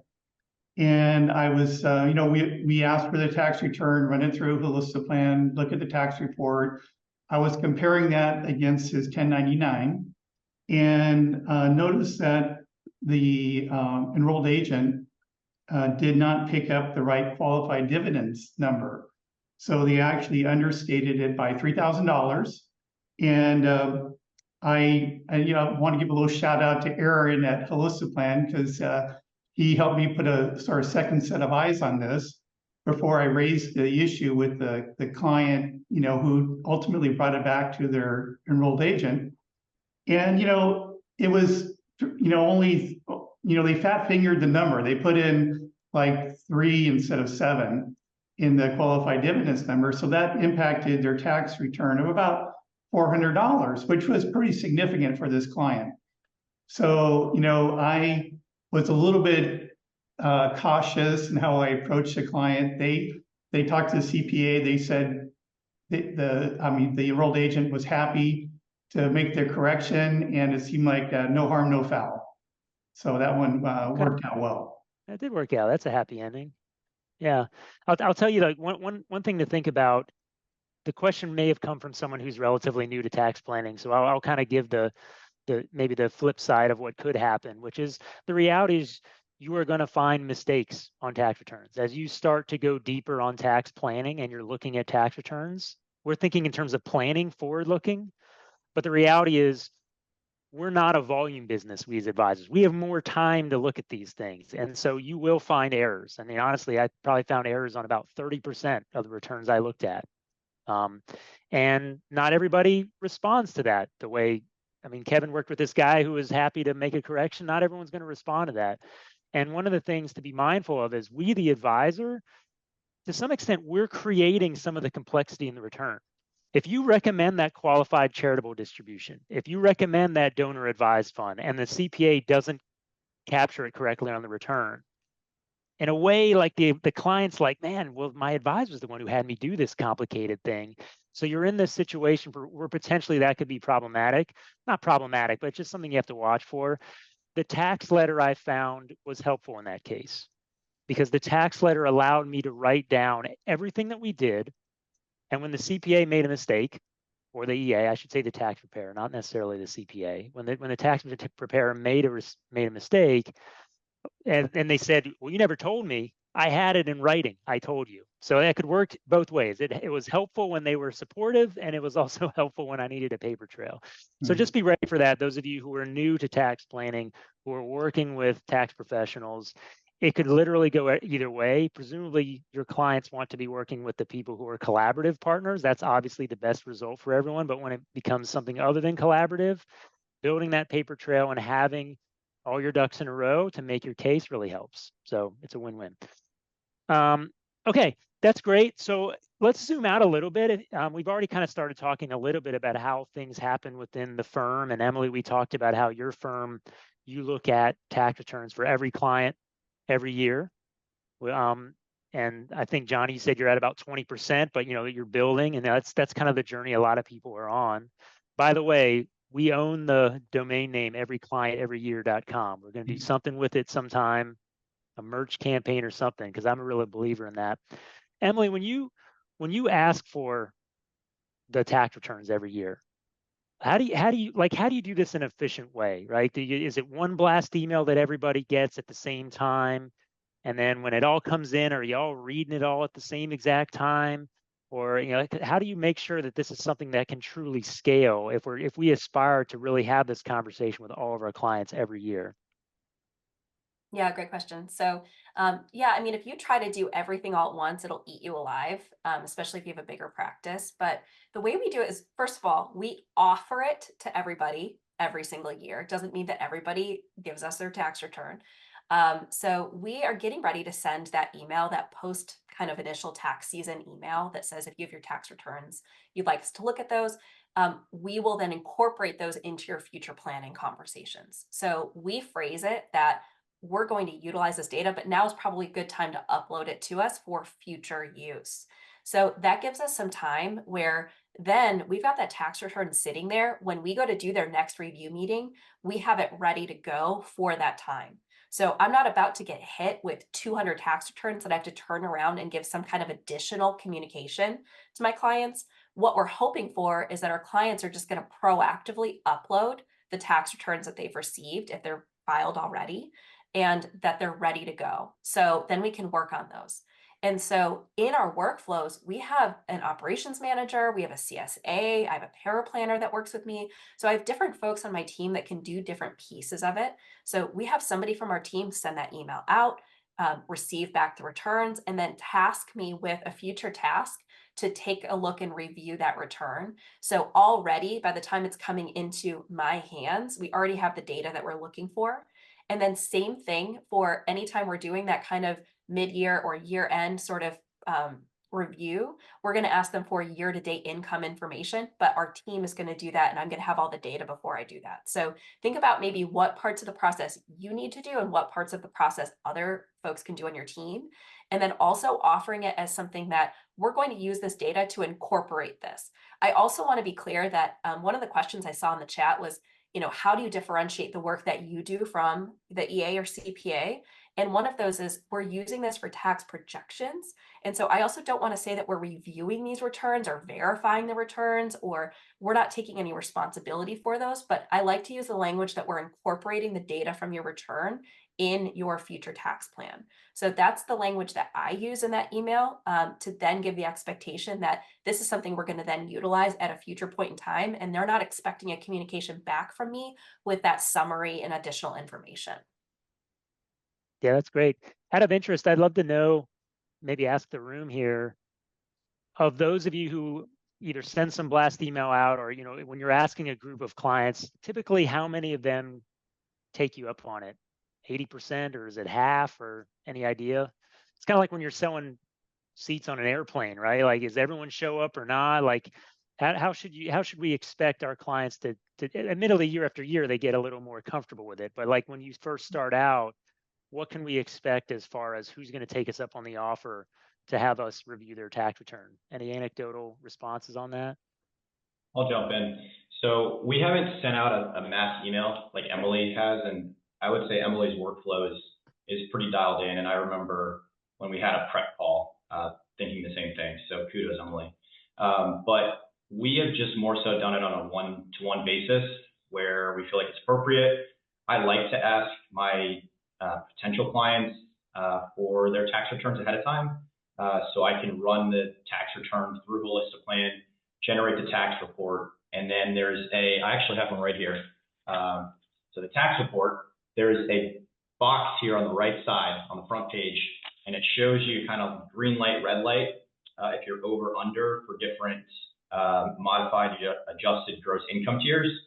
So, this is a really helpful tool. I would say when you're working with a new client, just to get a snapshot of their overall tax situation.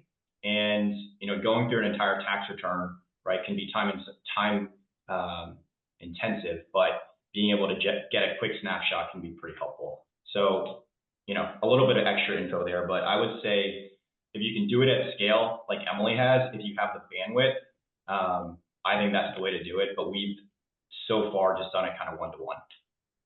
Mm-hmm. Yeah, our approach is we've had good luck. I've only thought, our approach is more, I'd say, deliberate. We don't send out the blast email, but we specifically ask clients, and I can only think once or twice where somebody told me, no, I don't think I'm going to do that. Send you my tax return. But we have a spectrum where one of our advisors will just run with the tax report. That's as far as they go with Holistiplan, and others dabble into scenario analysis, and I probably go the deepest of all the advisors. I'm probably the tax nerd of the group, as you would imagine, and I go deep into Holistiplan. And like Emily was saying, I really like to bring it together with the long range planning. And I find, the way I think about it is, we use Money Guide Pro as our financial planning tool, and it's a great tool, but it's sort of like, it's very strategic, and Holistiplan is very tactical. And so the way I think about it is, Money Guide Pro is like the cruise ship. It's like the captain of a cruise ship, and they're going to get you, to the far distance, but you probably need to get out of that harbor first. So you need like a harbor pilot to come on, and that's where that's where we use Holistiplan to make sure that we can navigate out of that harbor. And as Emily was saying earlier, identify those things like IRMA, the bump zone of taxes with Social Security and capital gains and whatnot. So by pulling those two things together, they really complement each other and really provide more accuracy in the near term, which is really important because, based on, like I say, my corporate finance experience, you don't want surprises. So surprises are generally not a good thing. So that's where Holistiplan comes in and really reduces the near-term surprises for our clients. I like that we're the tugboat. We're the plucky tugboat of planning. The harbor pilot. We're gonna make like I see a logo and a whole nother merch campaign around this. This is great. So Kristen, actually, this is your first year where you're coming in and I guess the company's making some decisions about how much do we scale out this. I don't know how much you've thought about or discussed. It'd be interesting to know in your first season of tax planning. Are you going to go for a blast email to everybody? Or are you going to hit, X number of clients first? We're not going to judge either way, Kristen, but, how are you thinking about that, announcing this service to your clients, something that's kind of new for your firm?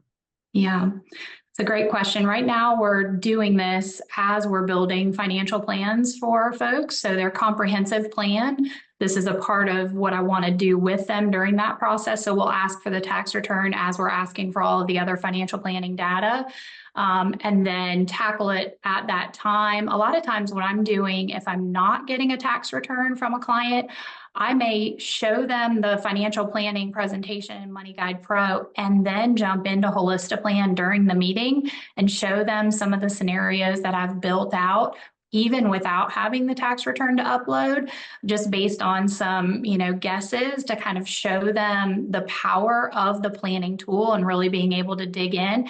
And that will help prompt them to give me their tax return so we can dial in more and get more accurate. So I don't find that not having the return is a barrier at this point, if I can illustrate the benefit. But we are actually, I loved some of the feedback that Emily shared with the group while we were doing our prep for this panel. And so that's something we've been thinking about. And one of our advisors is going to go ahead and start sending out that blast email asking for the tax returns. So I think we're going to have to sort of approach it cautiously because capacity is always a concern, and we need to start to build some of these processes and teammates' ability to help with it. But there's just so much value that we can bring to the clients by doing this that I feel like it's really important, and so do our advisors. So we're really committed to making this a part of our normal practice with as many clients as we possibly can. Yeah, it's great. Thank you. Actually, that kind of touches on, and I think all of you have touched on this a little bit, which is within your own firm. So again, we're on the subject of how do you scale this out? How do you think about capacity? And within your firms, Emily shared a little bit about how their structure is. We could dive a little more into that, but I'd be interested in Johnny, Kevin, Kristen also. Well, Kristen, I know kind of your structure, but have y'all kind of named someone as the tax planning nerd in your firm that's the go-to, or is it less formal? I think Johnny, it sounds like maybe a couple of y'all kind of stood up and we're the most interested. This is what we're going. How have y'all formalized? Maybe we'll end with you, Emily, because y'all are the most formal. But how have y'all formalized or informally built structures within the firm about who looks at these things? Who are the sources of excellence of expertise within the firm as you're trying to build scale capacity around tax planning? I'll jump in here. So that's a great question. And as you alluded to, so two of us within the firm, because we kind of operate in more of a siloed approach, like Steve, my managing partner, and I, we work closely together on a lot of clients, but we each have a good number of our own clients. So the two of us have used Holistiplan for about 1.5 years now. And like I said, about 20% of the clients that we work with, the two of us. And I've been the one that has been running scenarios, generating the tax reports. So I'd say I'm the go-to person within the firm. I really feel like in order to do this extremely well, Emily will be able to touch on this more at the end, right, to kind of wrap things up.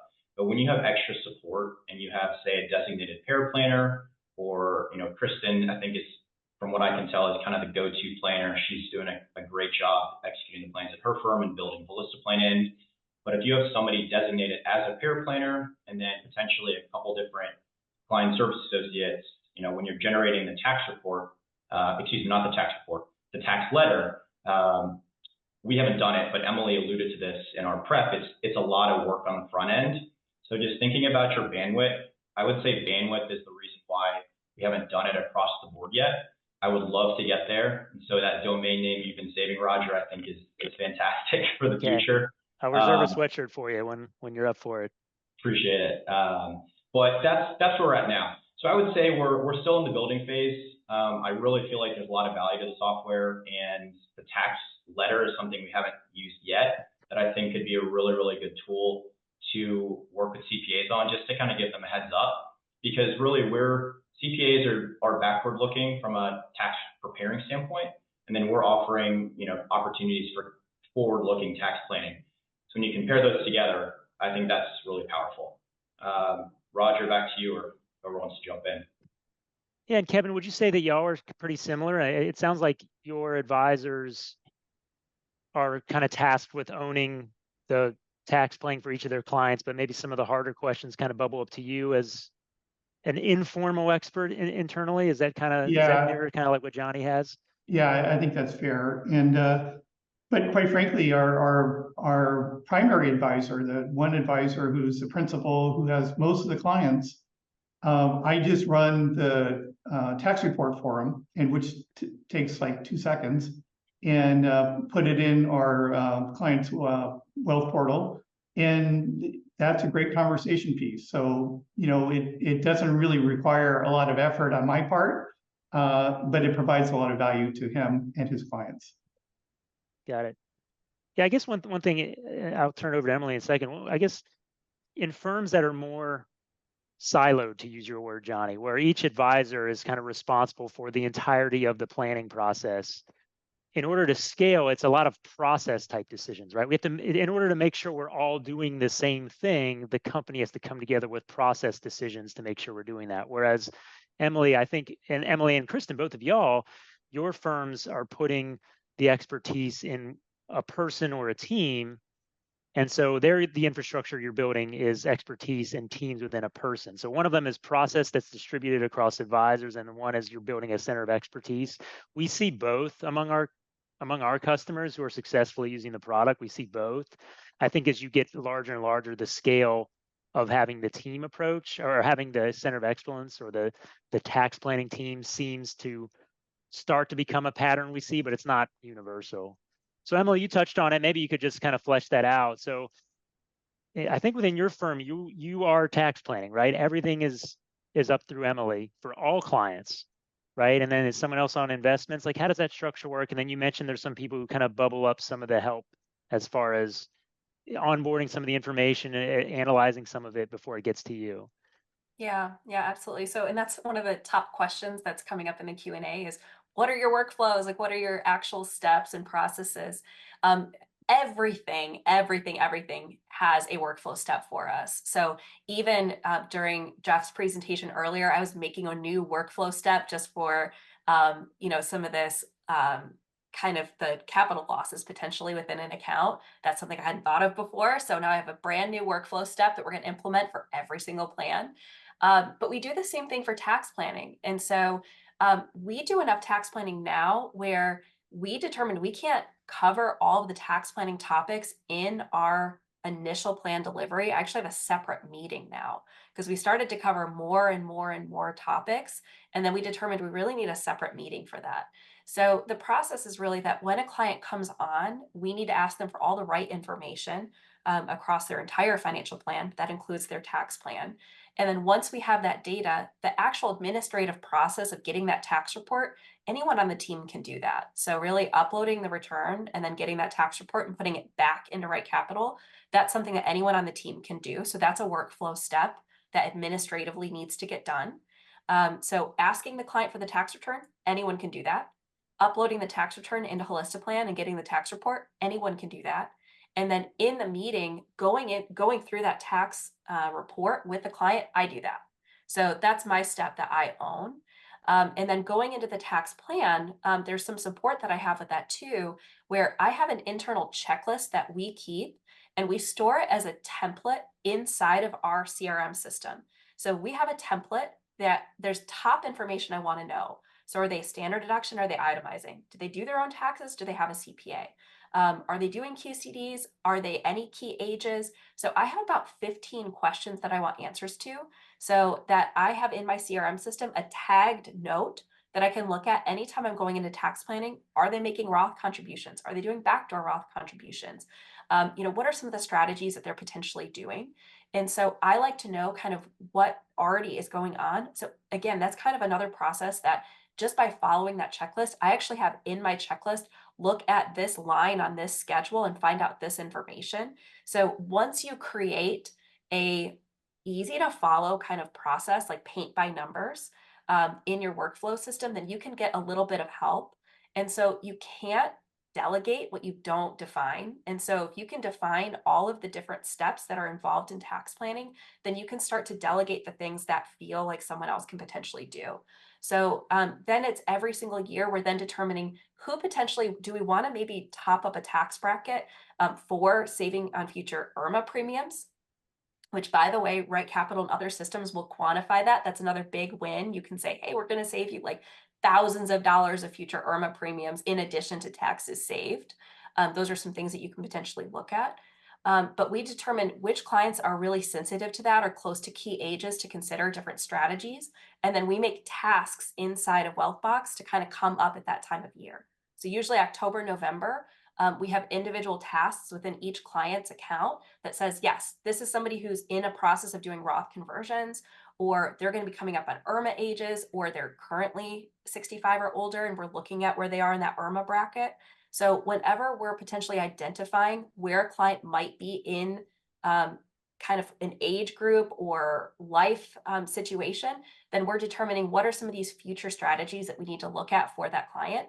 Or to Johnny's point, or a 30-year-old client, should they be saving in their Roth 401k or pre-tax, or should they be doing different types of Roth contributions, and what kind of impact can you have? So it's really just setting up those tasks and setting up those workflows, and then delegating away different tasks that people can do that can support you on the team, and getting the information in the right spot at the right time for you to be able to analyze it when it's your turn. Emily, you dropped a freaking golden nugget soundbite there. With you can't delegate what you don't define. Yeah. It's gold. It's gold, Emily. And Emily, everybody in the chat too, Emily, everybody wants to do a session just with you for the record. That's being voted up, one of the most recent questions. Oh boy. I love workflows. So I don't know if I'm a bigger tax planning nerd or a bigger workflow nerd. But I feel like you can't be a really good tax planning nerd without really good processes and workflows and checklists and templates. I'm all about it. So yes, I'd be happy to share what I do. And we're going to have to wrap soon, but I think that's such a great story. I mean, to scale financial planning, I used the word artisan earlier. I think that's a better word than artist. I think planning is a creative discipline, but we're artisans in the fact that a lot of what we do is repeatable. Like we can insert creativity into what we do as planners. Like that's the magic of financial planning. But in order for it to truly scale, we have to build out this body of knowledge within our firms. We have to build out the processes and the workflow so that we can do all the repeatable, boring stuff, so that the really interesting nuggets we can pull out, we have time to do it in a scalable way where we have bandwidth to do it. I think that's all the time I have. I was told 105. I did want to hit y'all with a lightning round of what are some pitfalls or what you learned along the way, but that's going to have to be version 2, y'all, for the sequel. I'd love to hear that too. Was such a pleasure talking with all of you. I appreciated, I appreciate the opportunity to talk to financial advisors every chance I get. I used to be one. I draw an enormous amount of inspiration from the work you do. The work you're doing for your clients is important. And just the 4 of you here, we represent hundreds and hundreds of clients, and the thousands of advisors on this call. It's literally maybe tens, maybe hundreds of thousands of clients who are served by you. So thank you for everything you do, and keep up the good work. So I think that's all I had time for, Tori. Thank you again to our panelists. Yeah, thank you. Thanks. Yeah. Thank you to Roger and our panel for that insightful session. let's all enjoy a brief 10-minute break. Again, get those steps in. I know our watches are probably dinging at us to stand up. So stand up, stretch those legs. Meanwhile, if you're contemplating joining Holistaplan, there's no better time than now. We are rolling out our most significant promotion yet, 20% off our Premium Plus plan that offers you the best value. Just glance at the screen for the promo code, get those refreshments, maybe a snack, and when we return in 10 minutes, we'll dive into new product features with Roger. So see you guys all soon. All right, welcome back, folks. We are in the full swing of the Tax Planning Summit. That panel was phenomenal, wasn't it? They were so, so good. Don't worry, we're going to ask them all of your top questions, and we will be sending out the answers in a follow-up email. All right, right now we're going to bring back Roger. He's going to show you the newest features that our product and development team has been working on. Roger, take it away. All right, let's do it. Yeah, my favorite part of the annual tax summit, or I guess we do it semi-annual, is when they give me 15 minutes to demo like an hour and a half worth of stuff. It's not stressful at all. All right, let me share my screen here. Actually, before I share my screen, let me just say this. Well, I will share my screen because I've already got up on. We had Jeff talk about estate, and I loved his presentation on thinking about what we do with gains losses on step ups and not. I took some issue with the community property comments, but we'll come to that another time. But there was some thinking behind that. I'll tease it. I'm not going to show anything here, but I will tease it that yes, we are working on an estate product, an estate module. So expect more on that this year. I'm excited about it. I think we've got something that's going to be really valuable to advisors as they do their estate planning and estate reviews. So stay tuned on that. That's all I'll say about it. But we're not going to release something that we're not excited about. Let's just put it that way. All right. So that's estate. So the second thing is we talked quite a bit in that last session about the scalability of tax planning, of financial planning. And that's something we've been working on the product side. And there's a couple things I wanted to show y'all.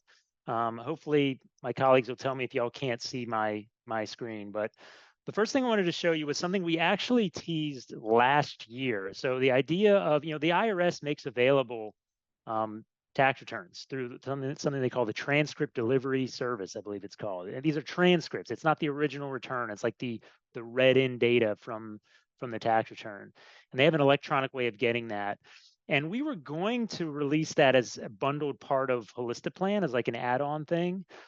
But actually, and we ended up not doing that, but the actual technology that we were essentially going to white label was a technology from this company called Tax Status. And so that's what they do. Their whole company is all about integrations with that IRS transcript delivery service. I think there's a couple other services. But what we've got for people who use Tax Status is the ability, the same thing that we talked about last year, but now we've got it, if you're a subscriber to Tax Status, the ability to import a tax return. So I'm going to actually, this is a real thing. I'm going to click this here.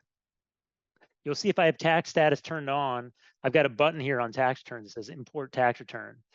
And what's just popped up is these are the tax returns that are available actually on the IRS transcript delivery service. So I guess, I don't know, this is sample stuff that they gave us, but it takes I think a few weeks, like after filing like your 2023 return before it's available. Then when it is though, it shows up on here and I can click that to import it and it's done.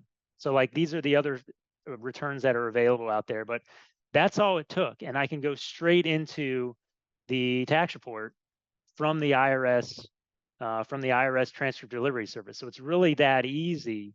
And so they've worked quite a bit on promoting. Here, I'll put it up here. Holistaplan plus tax. If you go to taxstatus.com/Holistaplan, they've got a landing page where you can learn more about this thing. We're doing a joint webinar with them. I can't remember. It's in May sometime, but my colleague Tori is running with that. And so you'll see a joint webinar with them in May where we're going to talk about this thing. I will tell you some firms who are using this integration are really going for it. Like we're able to see some of the traffic coming through the Tax Status integration, and the firms who have embraced it, the ones who are like really trying to do, okay, let's get a tax return for every client every year.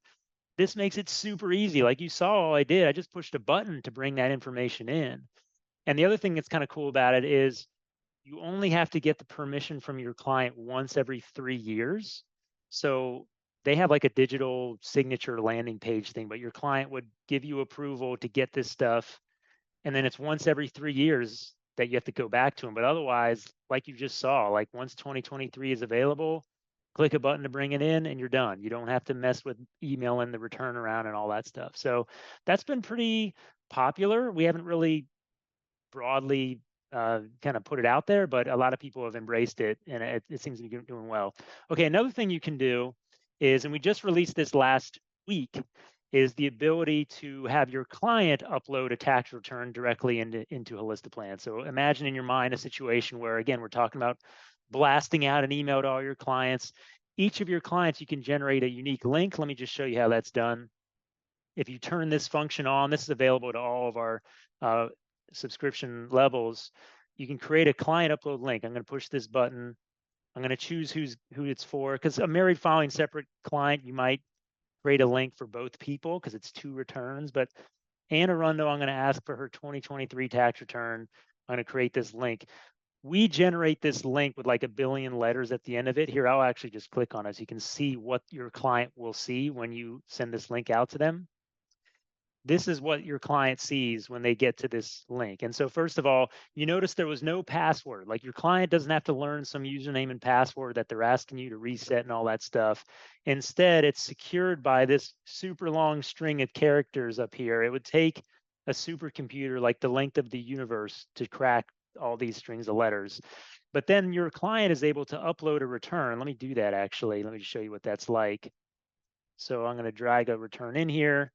This is the tax return, and I can say send to the advisor, and it's uploading it to Holistiplan just the way you would normally upload something to Holistiplan. This says thank you. By the way, if your client tries to go back to this page, or because it's unique to your client for this year, if they try to go back to this page after uploading, it'll say thanks, but we've already got it.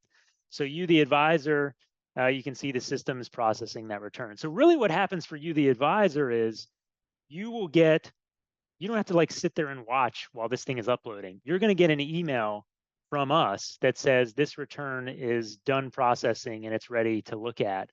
And so, you know, your client could upload this thing at 3 in the morning or midnight or 8 o'clock at night, and then you just have to chill and wait, and we'll tell you when it's ready. And so that's what you can wait and then just go into the system and look at the tax report when that thing is ready. So anyway, I find that to be I think that's going to offer up a lot of new, interesting ways for advisors to really onboard a lot of information into the system. I think it's still running because I screwed up and made it a 2023 return, even though I uploaded a 2022. That's why it's still cranking away. I confused our own system, so I apologize for that. So that is the client upload links. I will say this. The next thing we're working on is a way to, because right now you had to go into the household screen in order to create one of these links. So like we've seen people, like they're just going like household by household, creating these links. We're building for you right now a screen. It's like a staging screen where you can list out all your clients and you can boom, boom, boom, boom, boom, create all those links, and then also view the status of those links. Yeah, see, I uploaded the return to the wrong year. That's my bad. So one of our people is going to look at it. But that staging screen is going to allow you to track the progress of all your clients across the tax planning process, which I think will just really, really, again, help with that, just the scalability of allowing it to just be a few steps fewer to get all these tax returns in to do these reviews. All right. So, and again, that's available to all subscription tiers, and that's available today. You can turn that on in the settings screen today. All right. So that's client upload and tax status. Again, 2 ways of making the system way more scalable in terms of getting information into it. I want to show you how I'm on time. I've got half the time still. All right, I've only used 8 minutes so far. I want to talk about our property and casualty module. So I talked about how estate is coming. Property casualty is what we launched last year, a new module. Actually, one of our speakers at the end of the day today is going to be talking about property casualty. Why do property casualty reviews? All right. She'll have better answers than I will on this. But one is, the short version is it's part of our job. It's part of the CFP curriculum. And the reason for that is a catastrophic loss could blow up the best laid financial plan. It could totally happen. If you've been in this business long enough, you have seen at least 1 or 2 claims on property casualty, maybe on umbrella, that saved or at least removed a lot of financial stress from your client having that there. And I'll tell you what, it's actually pretty easy. Now, some of you are like, man, I don't do property casualty reviews. That sounds like a whole mountain I got to climb. It's pretty easy because the reality is we, the advisors, don't have to do all the back end stuff. Like that's the property and casualty agent. We can do a review and then hand it off to someone else to do the actual execution, which is in contrast to tax planning, where oftentimes we're running scenario analysis. We're doing the Roth conversion paperwork or the donor advised fund paperwork. With property and casualty, it's a review, and then you can talk to your agent to actually do the execution piece. And you had a good, solid conversation with the client. Let me show you what we got here. We've showed this before, so some of y'all have already seen this, but it's the same idea as what you do on the tax side, where you can upload these documents. In this case, it's the declaration pages for home, auto, umbrella. You upload all three because they all kind of make up one report. That counts as one upload, by the way, even though it's 3 documents. And we do the same sort of thing as we do on the tax side, where there's a report with key figures.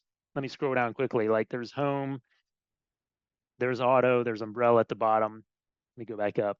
Same ideas on tax report, key figures, and then like these insights that we draw out from the data that to allow you some conversation starters with your client. Things like, and then you see we've got these red, yellow, green ways of kind of identifying this heat map idea of you're in the danger zone here. And also we looked at this, but you seem to have coverage there, seems pretty good. All this is built and worded such that you're not giving insurance advice. Don't worry about that. Our job is to look at this thing as planners, and then we hand over our findings to a real insurance agent to actually give the insurance advice and to write these policies, the vendor to write these policies. So this has been pretty popular with firms who, even at enterprise levels, a lot of firms are starting to upload a lot of new property and casualty on here. A couple things I want to show you also that we've done. Like I said on estate, like we don't like to do something halfway here. Like we really want to build something that is as deep as it can be. I don't like being a mile wide and an inch deep. So things like, let me show you, for example, on dwelling. Okay, your dwelling coverage is not meant to cover the appraised value of your house. Your dwelling coverage is meant to cover the replacement cost of rebuilding your house, which are potentially 2 radically different things. Okay. And so we are actually the only, as far as we know, they told us at least, we're the only people who've actually wired into the same exact rebuilding cost database that agents use. I can show you, like, we use a company called CoreLogic. Some of you have maybe heard of the Schiller CoreLogic Home Index, which is an economic indicator for home values. CoreLogic also has a database for rebuilding costs. And so you can enter the address and it'll give you the rebuilding costs. And so again, like that allows us as advisors to go that much deeper and arm our clients with better information than to take to their agent to then take care of the actual execution piece.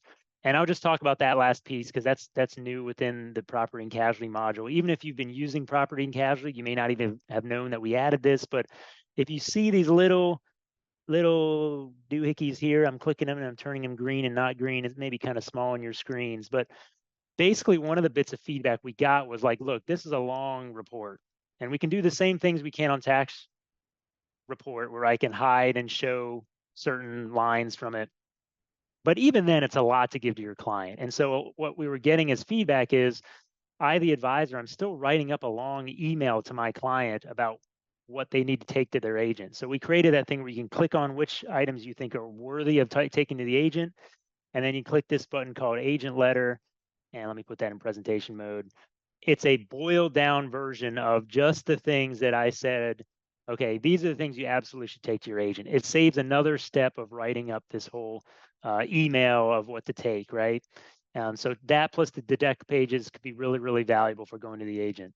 So that's kind of as much as I can show you in the time allotted. I will say one more thing you may be wondering about. Okay, this red, yellow, green stuff, like there you're getting in some dangerous territory of saying there is enough coverage or there's not enough coverage. And that's right, that is a dangerous place to be. We have to be very careful as advisors about saying you have enough coverage, right? So we never want to be in that position. So everything is worded such that it's like be sure to talk to your agent about if you have enough coverage. But also, I'll just say these green, yellow, reds, those are configurable. So you at your firm will be able to specify what you think those breakpoints are going to be. And so you can be as conservative as you want to be on when something should be red. You can make it red every time if you want. But that allows you to tailor the outputs of this report. So it's not Holistiplan's opinion on what kind of property and casualty insurance people need. It's your firm's opinion. And of course, you can consult with whatever experts you feel you need to consult with on setting those. But we're pretty excited about that.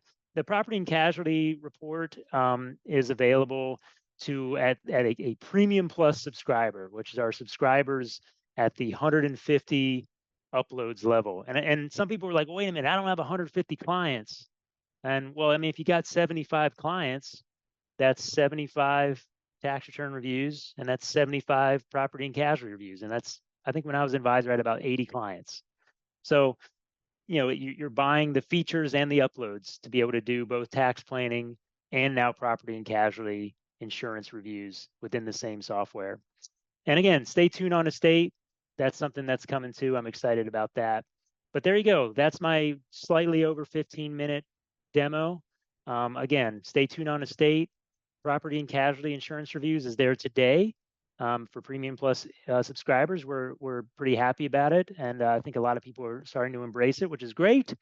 And then 2 new ways to get tax return information into the system. One is the integration with tax status, and I put up the landing page there, tax status / Holistiplan. But there's also going to be a webinar in May. And then the other thing, which is now currently available to all of our subscribers, is this idea of the client upload links, where you can create a unique link that allows your clients to go in and upload the return directly to you. And you just chill and wait for an email from us that says the tax return is ready to go. So I did it. I think I did it. Laura and Tori, are you going to come in and help me? Yes, thank you. Maybe they were just going to let me just sit there for another couple of minutes. Thank you, Laura. No, you did really great, Roger. That was the perfect amount of time. And it's, even more ways for clients to make uploads even easier, right? That's really what they want. That's the goal. Yes. So fantastic. Thank you, Roger, very much. All right. With that, we can go ahead and jump on over to Debbie Taylor, who is our next speaker. You guys, we have the best speaker lineup today, I'm telling you. So our next speaker is Debbie Taylor. She is the founder, wealth advisor, and lead tax planner at Taylor Financial Group, which is a full-service woman-owned wealth management firm in New Jersey. Debbie advises clients across investment management, insurance solutions, complex tax planning, retirement planning, and estate planning. Debbie also leads our monthly masterclass, which draws thousands of viewers each month. And if you haven't been yet, I highly, highly recommend you sign up. It is one of the best webinars that we do every month. So with that, Debbie, we are absolutely thrilled to have you here today. Yes, I'm unable to start my video because the host has stopped it. Okay, hang on one sec. We'll get that fixed for you. They're trying to tell you something, Debbie. I know. They didn't turn off my video. They just turned off yours. Yeah, the panel was so good that they're like, "Yep, no video for Debbie." Oh, I'm here. Oh, there she is. All right. Yeah, excellent. Okay, and I decided to share my screen. You guys see my screen? Or no? This was up. Oh, I tried that too. Okay, give me a second here. Seeing Laura's screen still, I believe. There we go. There we go. We can see it. Good. All right, we're good. Okay, so now you can see me and you can see my screen. Fantastic. Thank you, Laura. Thank you. Are we ready to go then? We're ready. Thank you, Debbie. Excellent. Okay, first of all, thank you to Roger, right? None of us would be here or would be doing the amazing work for clients that we're doing if it wasn't for Roger and his, dream team over there. And so really hats off to Roger for being, really such a revolutionary, truly, from the bottom of my heart. And thanks to the panel. So I have sat on this entire portion today. I have co-presented with Jeff in the past. So I am very familiar with some of his creative techniques and just how much he brings to the dialogue. And the panel was amazing. I love that We had folks from different places sharing their experiences. And what I would say, because I did see the chat blowing up from the panel, and what I would say is lean into all of this, right? Do not fear, as Roger and Holistic Plan call it, like that one to all letter, right? Whether through constant contact, we call them an announcement in our office, right? Is lean in and don't fear it, right? Is that technology enables us to do things today that we couldn't have done years ago. So years ago, we would have asked one client at a time for their tax return because we had no idea how to process it, how to read it, how to handle volume. You know, that's the whole point of technology. So it's really a completely different way of thinking and sort of retraining yourself and retraining your team because technology enables you to handle the volume and still bring the quality. And yes, to Emily's point, you cannot handle volume and maintain quality without the processes, without the workflows. And so, you know, at our firm, we are absolutely obsessed with the checklists, with the workflows. And I would tell you, there's probably not a monthly webinar that goes by that we don't bring in some type of template, some type of workflow or checklist that we are using to address whatever it is that we are talking about in that particular month. And so even today, you're going to see some of our templates. I hold on to the end, so you need to stay with me the entire time. And you will see some of our really valuable templates that we have built near the end. And so hopefully you'll stay with me. And then, of course, stay on for the end to listen about risk management. And so that was on the panel. So I just wanted to take a step back and mention that I had an interview last week with the Wall Street Journal. And it was really interesting because the advisor called with the seemingly simple question of, should somebody roll their 401k into an IRA? And that's ground that has been covered many times, but they're thinking, oh, people are starting to get laid off, people are retiring, you know, let's revisit, you know, in certain respects, a somewhat tired question, particularly for those of us in the industry. So I started talking to her, but then I got on my soapbox a little bit. And my soapbox is that your client and those prospects out there need tax planning services, and they're not getting them. And they don't even know to be asking for them in certain instances. And so I started talking to her about that aspect of it. And she was intrigued. She's been in personal finance for 20 years writing about it. And she said, you know, I always thought there was something more to it, but I never really understood, you know, what that was about. And so she started asking me these incredibly pointed questions on it. I was incredibly candid, of course, talking about Holistic Plan and how it's revolutionized the industry. And an hour later, which is a long time for a reporter, an hour later, she said, I need to set up another interview with you, a follow-up, which is actually scheduled for later this week. And so at the end of today's presentation, it's not in the deck because obviously the presentation was submitted weeks ago. I walk through some of the things that I set up for her that I think are incredibly valuable. So stay with me to the end, and that is some of our bonus content. And in the meantime, then, let's hop into what we planned on talking about today. So why tax planning and why now? And you folks on the call, you're saying, hey, Debbie, you know, I've been with you for 3 or 4 hours now. I know why tax planning and I know why now. But I have some nice data and I love the data. So just a little review there. 5 case studies to save the day, some ideas for case studies. And then you see there items 4 and 5, bring it home, the cover email, some bonus material. And then, like I said, some additional bonus material regarding that Wall Street Journal interview and parts of that conversation. And so the first poll is, do you offer tax planning services to your clients? And so I'm not sure if we have the poll up for that.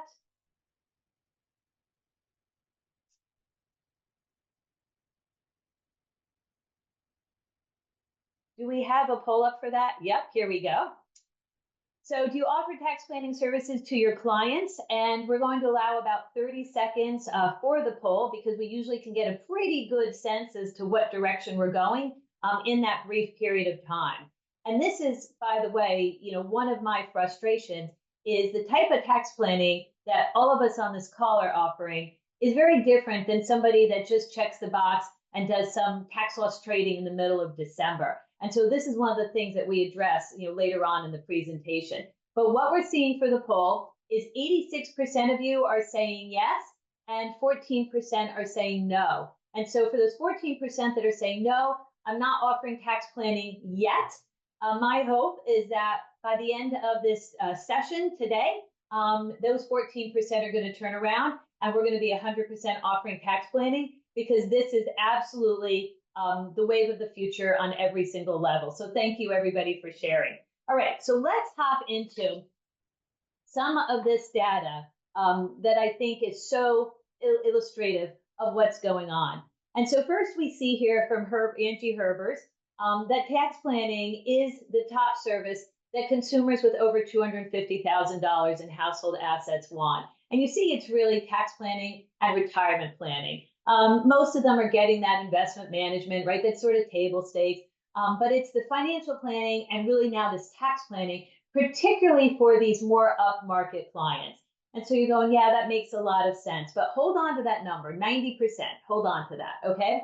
So then we see here, 97% of top organic, right, organic growing firms say they offer tax planning, compared to only 49% of all other advisory firms. And so what is this telling you? It's telling you that the firms that are growing the quickest are offering these additional services. And why? Because that's how they're closing clients. And I can tell you from my personal experience, we are winning business from household RIAs, big players that were also interviewed that we competed against. We closed a $10 million doctor last month who interviewed with a household name RIA that you've all heard of. He had money with 5 different advisors, firms, whatever you want to call it. When I sat down and reviewed with him the tax planning services that we were going to offer to him, not only did he decide to go with us, but he pulled the money from the 5 advisors, basically picked up the phone that week, called all of them, some of whom he had worked with for 20 years, and said, I am taking my money from you because Taylor Financial is offering services that you are not offering, and I need these services, and pulled that money over to us all at that one shot, okay? That is the type of client that will hire you, or prospect that will hire you. And it's not just being hired, but it's getting the wallet share, right? So it's not so much, oh, yes, he's a $10 million doctor. It's that they're going to take their money from other advisors and give it to you. And you will retain these clients because there is nowhere else to go to get these services that you're offering them. So now we've covered 90% of clients want these services. We see that a number of firms say that they're offering these services, but now let's look at this. And we see the second column here, tax planning. Services desired by wealthy investors, 89%, right? The Herber survey said 90%. You're getting the flavor of this. Services received by wealthy investors. So now this is the investors, and they're saying only 25% of them are saying that they're actually getting the services. And why I'm pointing this out is I'm saying mind the gap, right? Mind the gap. Tax planning can be as simple as doing tax loss trading in December, which I don't consider that comprehensive tax planning, right? But some people will say, oh, yes, we do tax planning, and they basically do some tax loss trading in December and they check the box. Or tax planning can be what we on this webinar are doing, right? That's what we're doing. And so part of our challenge then is being able to define and communicate the services that we are delivering so that we can win this business, we can increase our wallet share and retain these clients. Because right now I am walking into discovery meetings and I have my competition saying they're doing tax planning, and I know that my competition is not doing the level of tax planning that we are. And so it's like comparing a Hyundai to a Ferrari. Both of them will get you from point A to point B, but they will get you that way, in a very different style, comfort, safety, and so on. Same thing with the work that we're doing here. So the communication of what we're doing, the messaging is really important. And again, we're going to talk about that at the end. And then the last slide in this section, just to sort of set our foundation, is happy clients grow your AUM. So yes, this is additional work for us, right? And that's where the processes come in place and the checklist, because doing this work, I call it yeoman's work. The reason that others are not doing it, right? The reason that us on this call are doing it, but not so many others are, is because it's not scalable. It's highly customizable. You've got to roll up your sleeves. You've got to build out these processes. It is technical work, but with every curse comes a blessing because it is a challenge to do. And it's not an insurmountable challenge. It is a challenge, and it is a slightly different approach, which, by the way, we cover this every month in our monthly webinars, is how to build out your service model, how to build out the processes, how to communicate, how to market, the template letters. So please join our monthly webinars because we are covering this exhaustively every single month. And by the way, there's like 16 months of backlog in the library of us talking about a lot of these topics over the last year and a half in previous monthly webinars. And they all sort of build on the previous one. But by creating sort of a service calendar, which we covered in January, right? And building out that service calendar that addresses tax planning, yes, it's a little bit more work, but what it does is it helps you to bring on these clients, close these larger clients, and then makes them heavily referable. And that's exactly what you want in this very competitive world out there. What it does is truly differentiate you, and that's exciting. So, quick polling question: do you run tax projections for your clients? And the question here is, do you run the numbers, or are you still relying upon those tired rules of thumb or conventional wisdom, which we know no longer make sense now that we have the technology to actually run the numbers and actually give an answer to the client based on their particular situation? And so let's see what this looks like. And we have 72% saying, yes, we're doing tax projections, and 28% saying, no, they don't. And so this is great because what we're seeing is a movement away from those rules of thumb that don't make any sense anymore, right? Don't do a Roth conversion if the client has only traditional IRAs. Well, I've run that analysis, and at times a Roth conversion can make sense. Don't do a Roth conversion if the client's in the highest tax bracket. At times, that can make sense. Don't do a Roth conversion when the client's in the lowest tax bracket. Guess what? At times, it does make sense to do that Roth conversion. These rules of thumb are in place based on a time when we did not have the technology. And so I don't want you relying on conventional wisdom or rules of thumb. I want you pulling out the software and saying, hey, let's run the numbers. Let's see what this looks like. All right, so let's hop into the case studies. Just so you know, I tried to pick some simpler case studies and really for illustrative purposes so that you can see some of the ways that we are leveraging the software for these clients in day-to-day situations that come up. And to be clear, these case studies are only limited by your imagination. So really, whatever situation ends up in front of you, just be like, hey, let's run a scenario analysis. Let's run the numbers on this. So whatever it is, just be like, yeah, we'll run the numbers. So here's just 5 case studies that are coming up over and over again that I thought, okay, let's share these because these are frequently seen. And I list them here. We're going to hop into every single one. So the first one is standing up to the widow's penalty. I cannot tell you how many times I've sat at a prospect meeting, and often it can be a husband and a wife, but there's usually one person that's running the money, and so it could be a same-sex couple, whatever it is, but one of them is going to pass first, right? Most couples do not go down in a plane crash together or a bus crash, right? And so one of them is going to pass. And when one of them passes, that surviving partner does have to deal with that widow's penalty. And I can't tell you how many times I have sat in a prospect or discovery meeting and this was never contemplated. People don't think that far down the road. They just don't have enough knowledge of the tax code. And so the widow's penalty is absolutely a critical factor on so many levels, particularly when you talk about those lifetime taxes. And so I think we talked about the lifetime taxes in the panel conversation, and that is huge because when you think about the tax planning, you need to think about it from 2 perspectives. There's more sort of the tactical, short term, and then there's more of that long-term tax planning, the more strategic. And the way you earn your fee and the way you close these $5 and $10 million clients is, yes, it's great to do the tactical and the blocking and tackling, whatever you want to call that, and that definitely creates value. But when you can sit and talk with the client and basically tell them that you're going to save them hundreds of thousands or millions of dollars during their life, during the next 3 decades, that gets their attention, and that more than pays for your fee and enables them to sign up knowing that they're going to get their money's worth.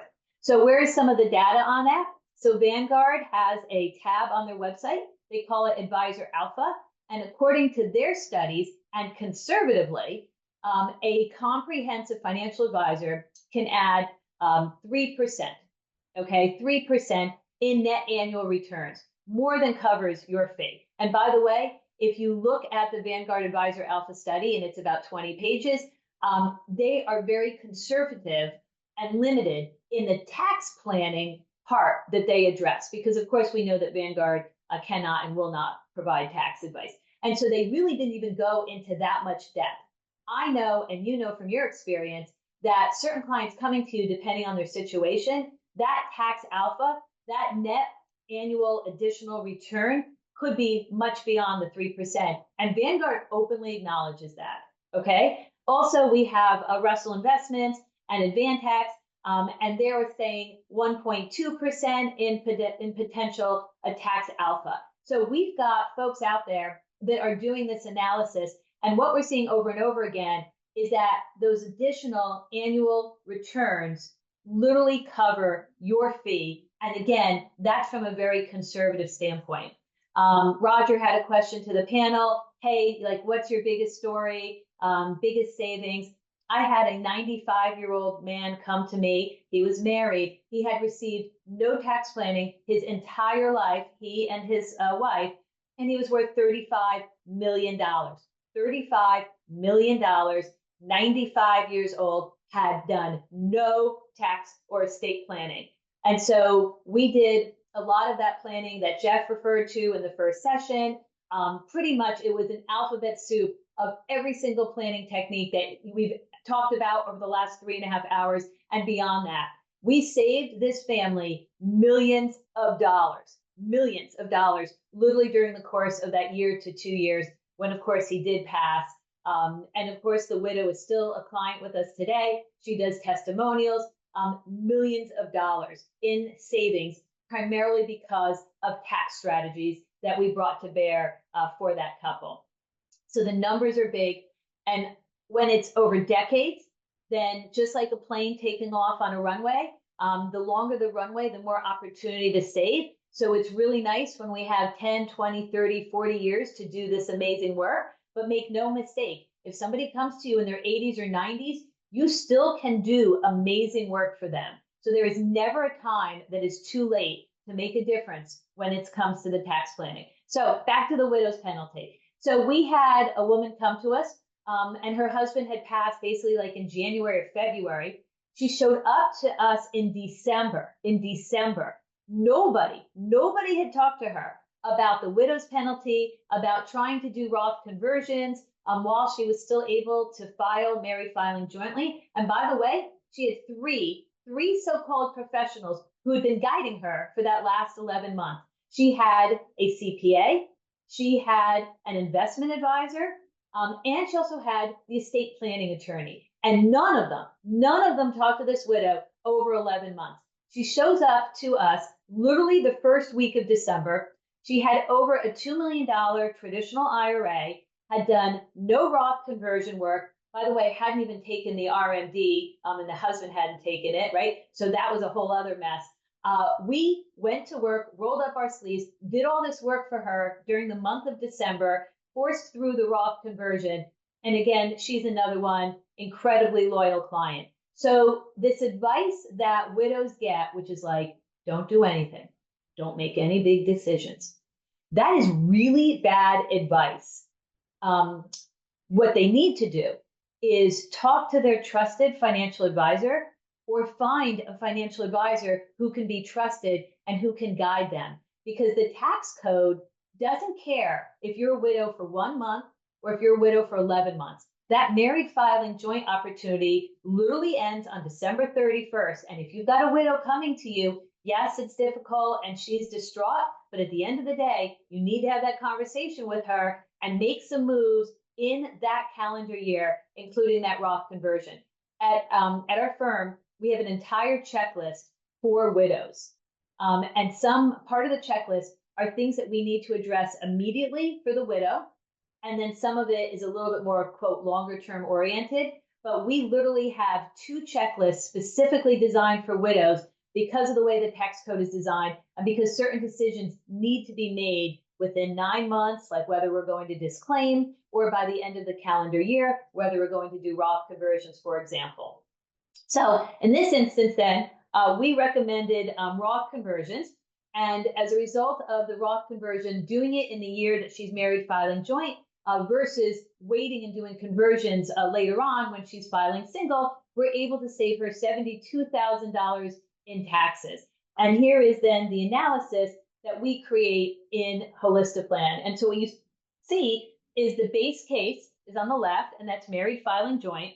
And then you see us modeling out how much that Roth conversion would cost married filing joint. Then you see us modeling out single, and then doing that same Roth conversion single to show the client that we're working hard for them. We're doing this analysis. And also, by the way, then, addressing if there were any other state tax implications, NIT, Medicare IRMA surcharges, right? All of those things Holistiplan tells you about. And so you don't have to worry, oh, what about this? What about that? Yeah, nobody likes surprises, right? Nobody likes surprises. So you don't want to do this amazing work and then have some surprise at the back end and the client's like, hey, but you didn't tell me about this or you didn't tell me about that. That's what used to happen in the old days prior to the software, because you would do some rudimentary calculation, you sort of would figure out the tax bracket, but you might forget about the NIT and how that would kick in, or the IRMA surcharges, right? So then what would happen is you'd make these sort of vague recommendations that you really couldn't stand behind because you didn't have all those details, all the technical part addressed. Now with Holistiplan, you can make that recommendation and you can do with confidence and with a level of thoroughness that's helpful for people to move forward. Okay, gifting strategies. So we had a client come to us. All of her money, or virtually all of it, is in traditional IRA, which we know is not a great thing. But she came to us and it had already been set up like that. Well, she wanted to gift money to her daughter. Question was, should we do it over 1 year, or over 3 years, or 2 years, or whatever? Now, again, in the old days, intuitively, you'd say, well, gee, it's probably better to do that over a few years so you don't push yourself up into a higher tax bracket. And like intuitively, you're like, yeah, that makes sense. But you don't really know what that looks like. And let's say this client would prefer that that money get out quicker, sooner rather than later. And you're saying, well, yeah, but like intuitively, I think it would be better to stretch that out. You don't really know what's at stake. And for some clients, if you said, oh, well, that's going to cost you $3,000 more in taxes, they'd say, yeah, I'm okay with that because my daughter really wants to buy a house and I need to get that money to her, right? So that's where, again, Holistiplan helps you to be super high conviction in how you model these opportunities out, and you can get then very specific, individualized advice to the client. So in this instance, we looked at $300,000 in 1 year or over 2 years.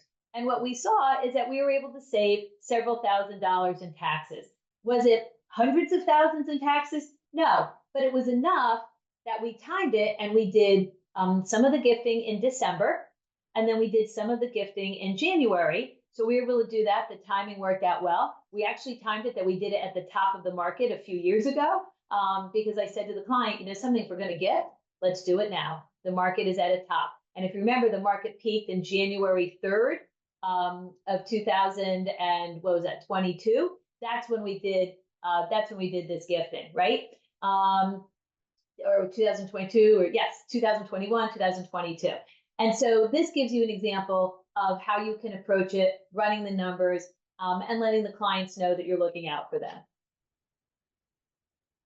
And of course, it addresses the state tax implications. You see Medicare IRMA surcharges here on the bottom, right? All of this is baked in.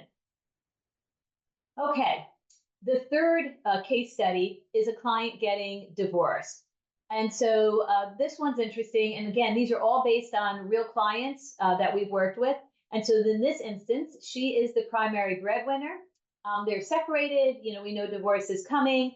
And what does this look like? Married filing joint versus filing single with that big income. And we know that the tax brackets are much, much more advantageous for married filing joint. When you are filing single, literally the tax brackets get cut in half, except the top two tax brackets. And so this is not a great situation for a single breadwinner going from married filing joint to single. And so we ran some of this analysis and showed her then, what her additional tax burden would be like. And I think we see here, it's like $30,000, close to $30,000 more in taxes. I think it was like close to really 25,000. And then from here, you can start doing some additional tax planning and having that proactive conversation because you're getting their attention here.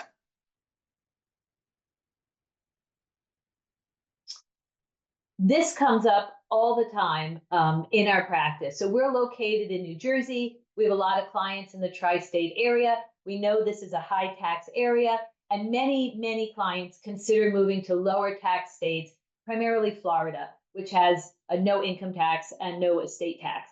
And so we will model this for clients. So we had one client come to us a couple years ago, and she was retiring from the executive committee of a big pharmaceutical firm in New Jersey. And she had, talk about alphabet soup, she had every single type of deferred comp account, pension account, a SERP with an E, SERP with an I, deferred comp, everything, stock options that were vesting. When she retired, everything was going on. And so they had a place in Florida, and she's saying, hey, what do you think about this? We ran the numbers, and in that first year alone, she would have saved $150,000 by making Florida her domicile. So what I said to her is, I don't care where you go, but you got to be out of New Jersey, okay? You got to be out of New Jersey for 183 days this year, half the year. You got to be out of New Jersey. You got to make Florida your domicile. You can go to Australia, you can go to Spain, you can travel, but you've got to make your intent that Florida is your home. And for $150,000, get your butt out of New Jersey.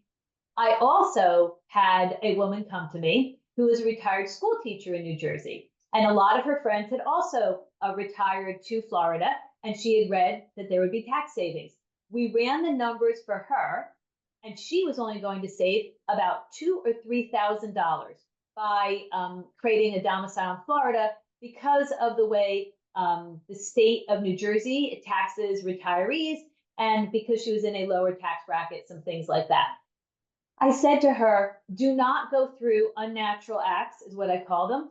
Don't go through unnatural acts to save $2,000 or $3,000. If you want to make Florida your home, so be it. But if you don't, for $2,000 or $3,000, no need to go through the unnatural acts, is what we call them at our office. And so this is a great analysis to run, because sometimes you run the analysis, and for my pharma retiree, saving $150,000, get your butt down to Florida. For others, it's not worth it. So why are clients going through unnatural acts or doing things that they don't feel comfortable doing if it's not really going to be a substantial tax savings for them?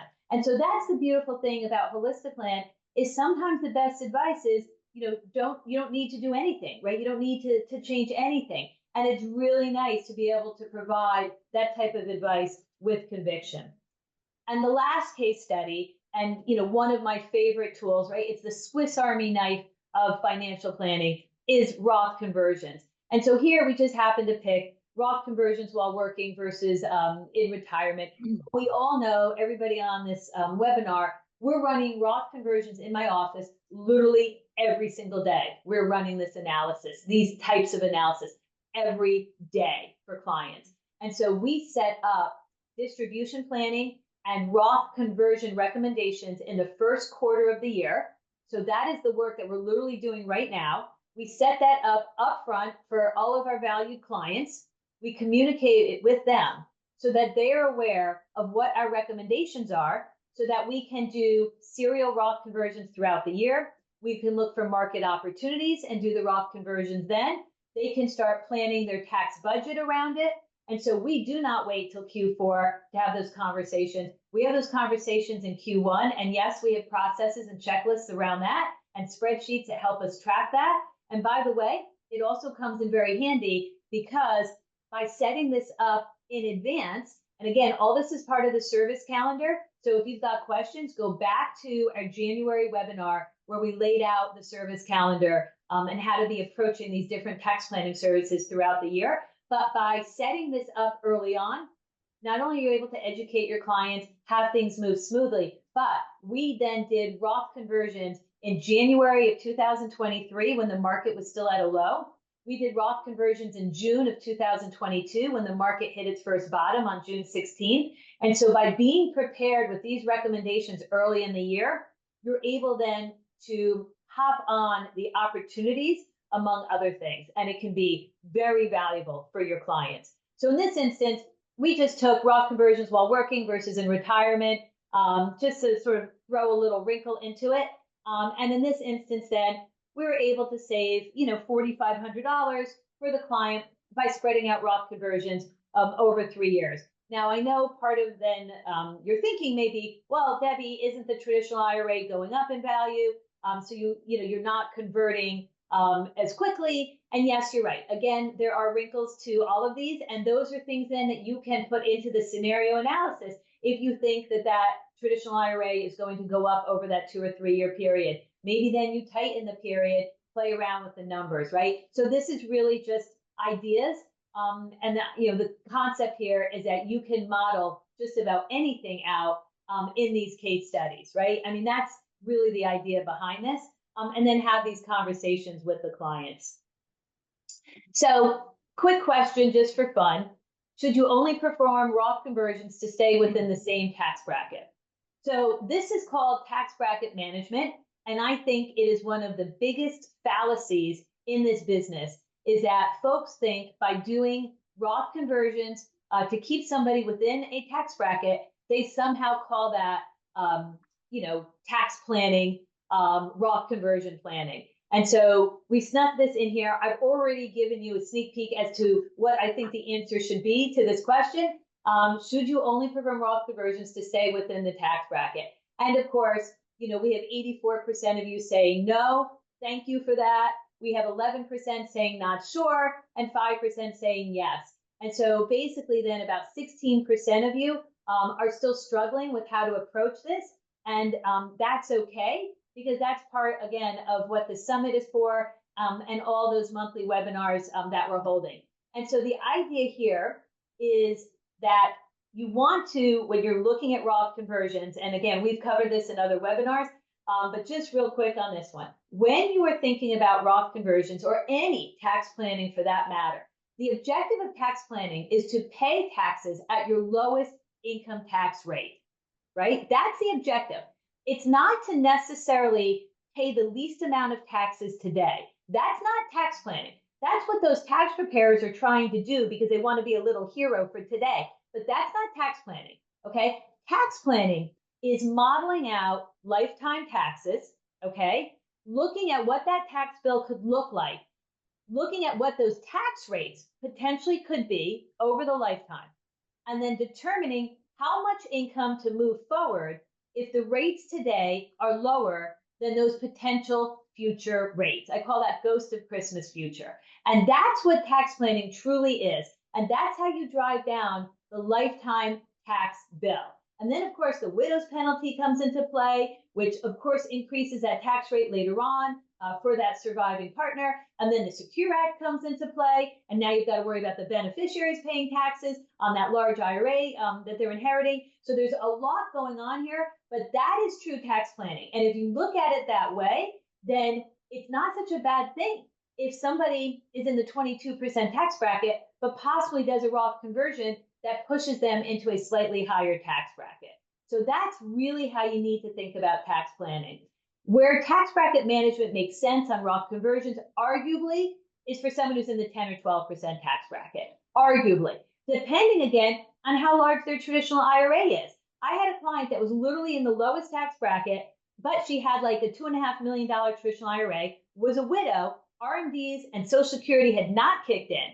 That can be very deceiving. So if you've got a client in the lowest tax bracket and you're like, they don't need me, right? They're in the lowest tax bracket.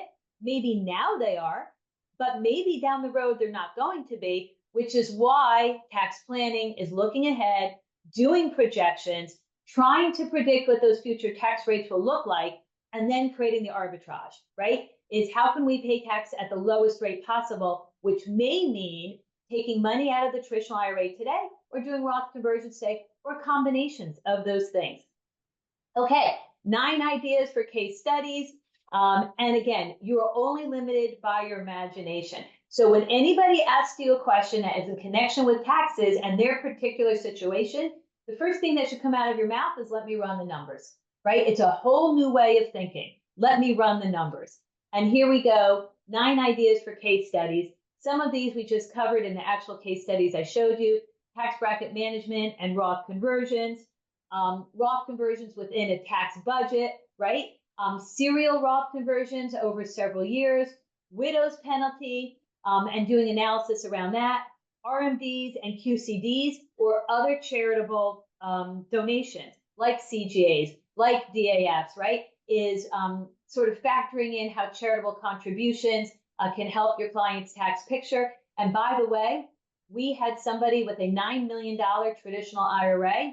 We did super aggressive charitable planning and then did super aggressive Roth conversions. And we were running all this analysis through Holistiplan, basically finding the optimal point of how aggressive the Roth conversions could be, how aggressive those charitable contributions could be, because of course, they're subject to AGI limitations, right? And figuring out the optimal point. And I think we ended up with like a $700,000 Roth conversion that was largely offset by very aggressive charitable contributions, right? Like that's really fun work for a client. And all that is from Holistiplan, right? Gifting, which we looked at, moving from one state to another. Maybe it's from a low tax state to a high tax state. So if you live in Texas and you're getting relocated to New Jersey or New York, even if you're working and in a high-ish tax bracket, maybe you do a Roth conversion, right? So again, it's only subject to your imagination. Tax loss harvesting. We had a client come to us who had like, I don't know, $700,000 or $800,000 in capital gains from a forced liquidation from a company. We then took the losses that she had and we played around, offset some of the gains, and then showed her the analysis and ended up saving her like $20,000 or $30,000 in taxes. She started off to be a very skeptical, do-it-yourself type client. Now she is incredibly loyal. So remember, tree falls in the forest, nobody hears it, that tree didn't fall. Make sure your clients are aware of this great work you're doing and this analysis that you're doing. And I'm going to show you at the end what those communications can look like. Change in filing status because of death or divorce, and then high income client retiring, and of course then building in Roth conversions and how you're going to sort of make those puzzle pieces work together. And that's a lot of fun, right? That's a lot of fun. Do you have a process for communicating tax analysis to your clients? And by the way, it doesn't count if you're going to wait for some random semi-annual meeting to have this conversation. I would prefer that if a client is sending you a tax return, that you're getting back to them within 7 to 10 days with your analysis and your review of that tax return. And that is the process in our office. And so we have 43% have a process. Great. I love to see that. 57% don't have a process. That's okay. That's why you're sitting on today's webinar, right? Between the panel discussion and what we're talking about here. And again, I recommend go back to some of our previous monthly webinars because we specifically address reviewing the tax return and also sending out your recommendations and what that process can look like. And so we have literally webinars dedicated just to that. But you want a process for everything, right? And here's how you need to think about process. If you do it more than once, you need a checklist. That's how you need to think about it. Are you going to do this more than once? I have a vacation checklist. I have an out of office checklist. I have a conference checklist. We hold client events every month at my house. We have checklists for that. We have quarterly webinars. We have a checklist for that. If you are going to do something more than once, you should have a checklist for it. It's just that simple. Okay, so let's hop into this. Bring it home. composing the cover email. So when you do these scenario analysis, I call them what ifs because scenario analysis is a little bit of a mouthful, right? When you do these what ifs, you want to do the analysis, you need to have your disclaimers, okay, to protect yourself and to educate the client. And so you need a template. Again, this is part of your process. And so here are the 6 main parts of a scenario analysis cover email. This is connected with Roth conversion because so much of what we're doing literally every day, I have one team member, and this is all she does all day is advanced tax planning with me and the Roth conversion work. This is all she does. And so we've gotten, I think, pretty good at this. Here are the 6 parts, at least for our scenario analysis. You might add a 7th, you might take one away, but hopefully this is, a starting point for you. And as bonus content, we're actually including the entire letter. And so here is the introduction where we set it up and we put our recommendation right up front because I worry that so many clients are reading this on their phone in ShopRite or that they're sort of ADD. And so we put our recommendations right up front. And I typically give a choice of 2 recommendations. I think that's a good sort of starting point for the negotiation. And often it is a negotiation. And you get a feel for the client if they take the higher one or the lower one. And so we typically give a choice. And then you see here the discussion of current versus future tax rates. And this is really the crux behind all tax planning. If you have to boil down hours and hours of Jeff talking, me talking, Roger, anybody talking, at the end of the day, this is what tax planning is all about, is paying taxes at the lowest rate because they're not going to go away. You can defer taxes, but they're not going away. You can't get that bill to 0, at least in this type of work. And so what you need to then think about is how do we pay at the lowest rate? When then should we be paying those taxes?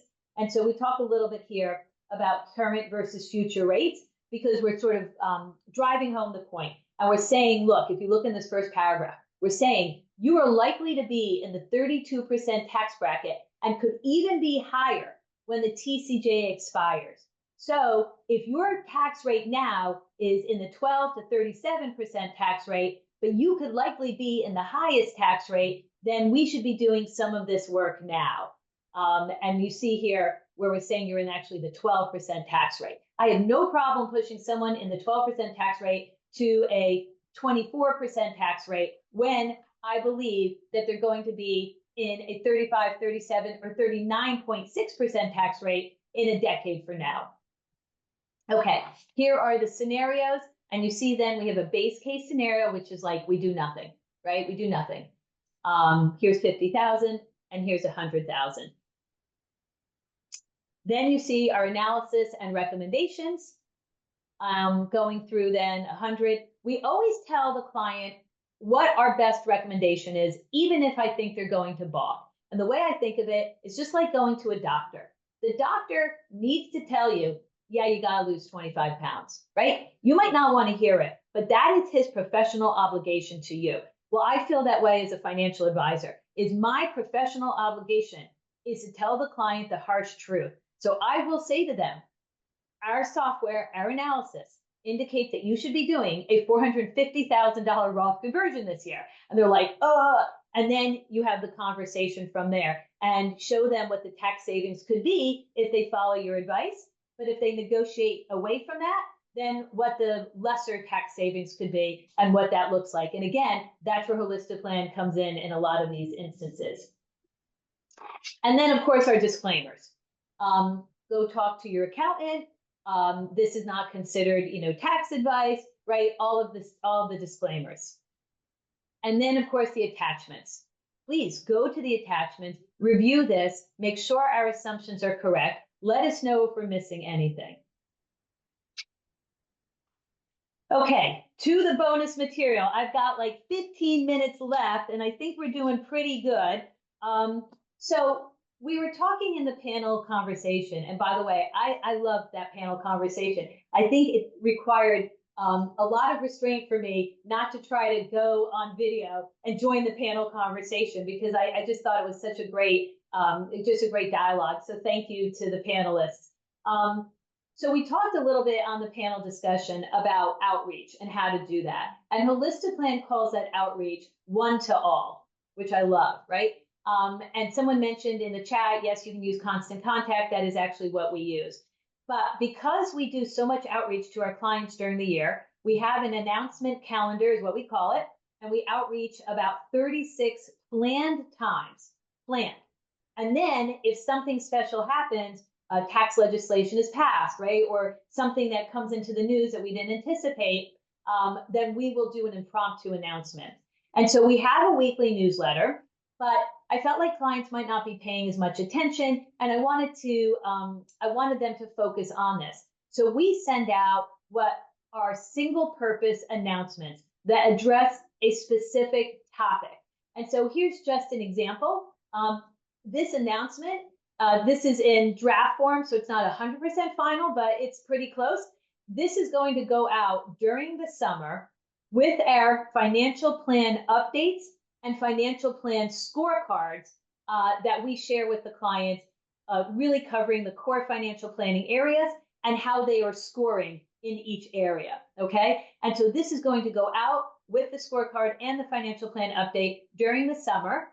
It is part of the service calendar, so it is one of the services that we provide to our clients that is, somewhat systematic, and again, have built the processes around that, built the deliverable around that, and also the client outreach. So there's really three parts to this. When you are providing services to the client, tax planning services, Roth conversion review, whatever it is, you have to think about it in three parts.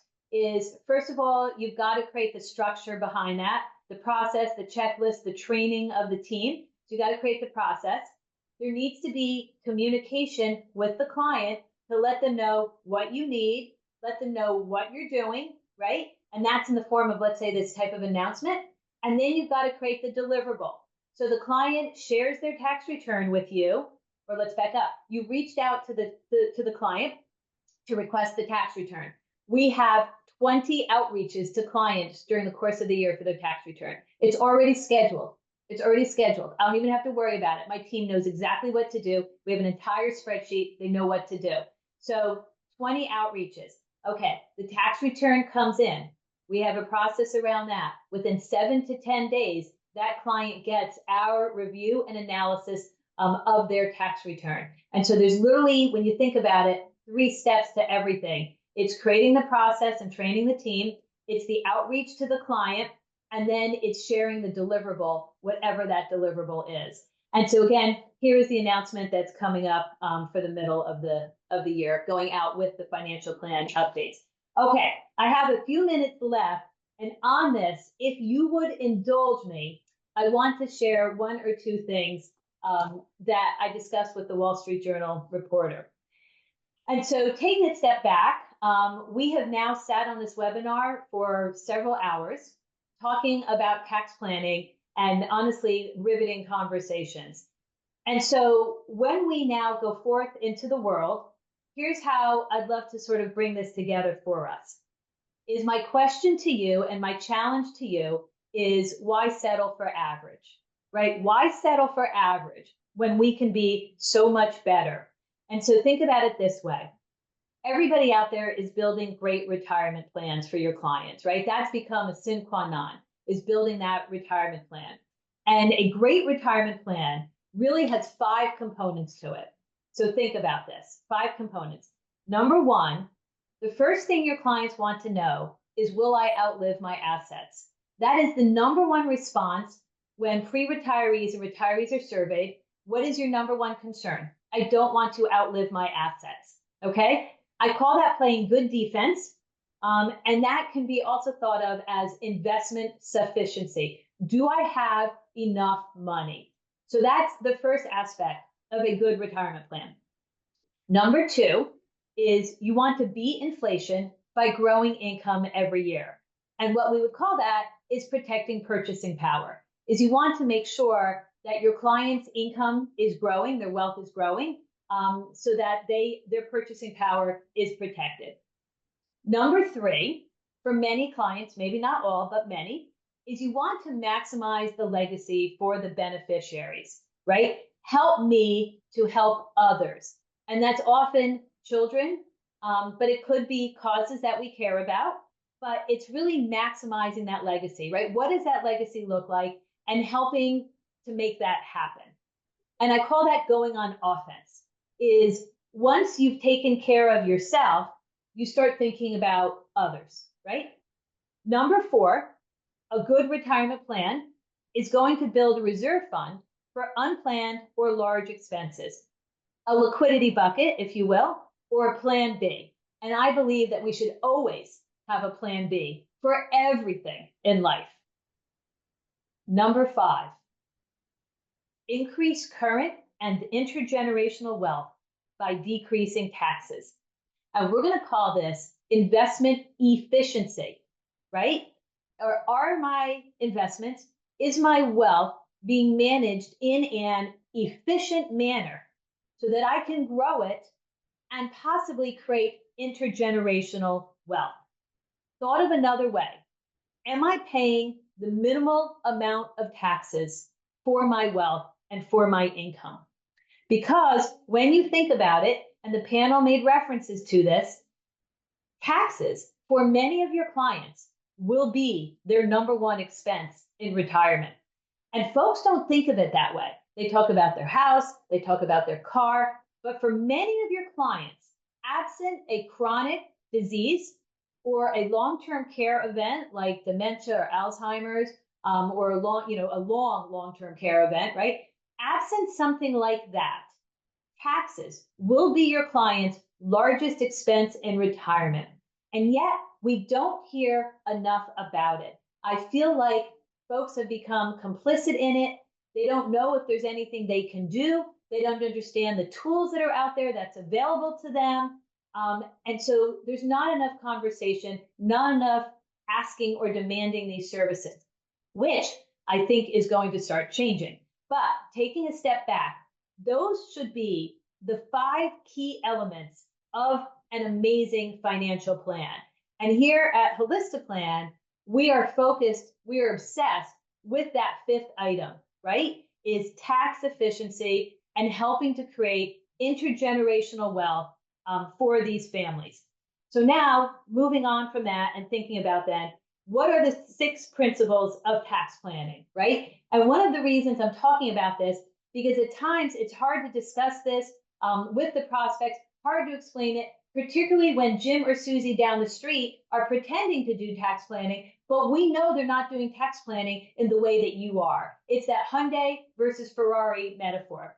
And so let's think about the 6 elements of tax planning then. First of all, tax planning needs to be embedded in every decision you make in your office. Every decision you make, think about having a tax planning person on your shoulder asking about taxes. Now, I'm not saying that the tax tail should wag the dog. I am not saying that at all. What I'm saying is that it should be a consideration in everything you do, because tax planning is a year-round sport. So there's never a moment where we close the book on tax planning and say, yeah, we deal with that in December. We deal with that twice a year. Oh, no, no, no. Tax planning is a part of every decision that you make in that office. So let's think about the 6 elements then of tax planning. Number 1, it is a holistic view, taking into consideration income, expenses, spending, assets, investments, and family goals.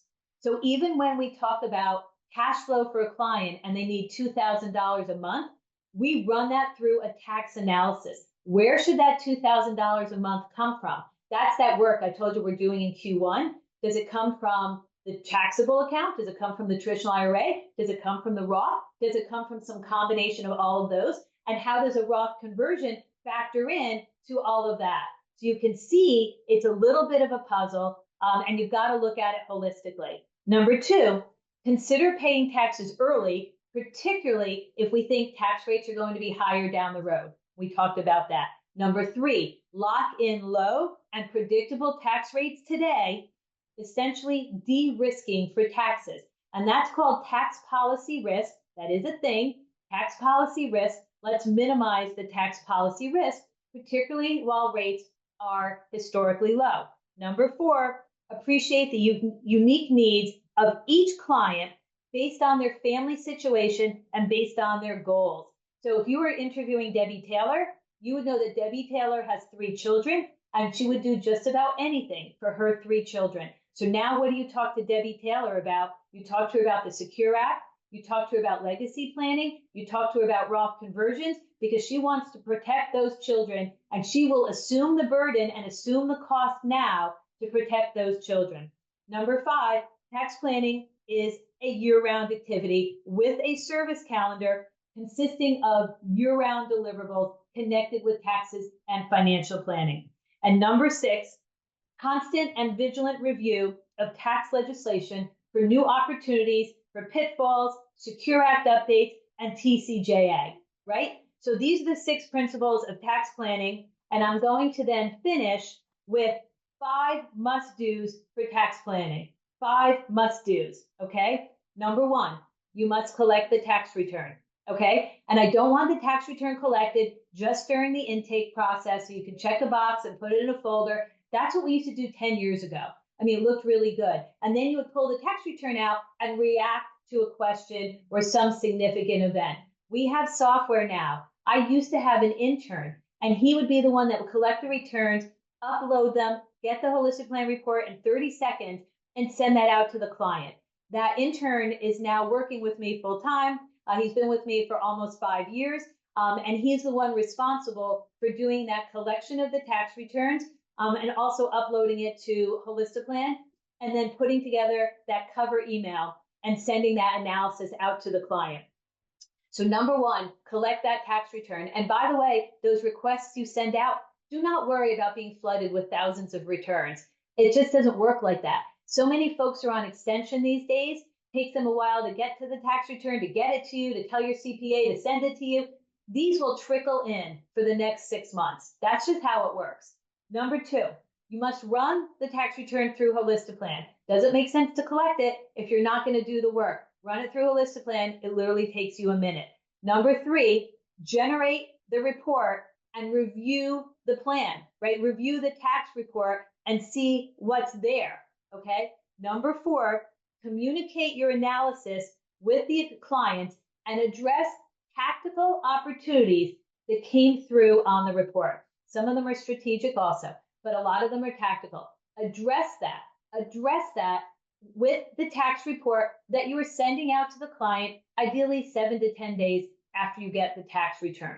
And number 5 is consider then long-term and strategic opportunities. So number 4, let's focus on the tactical.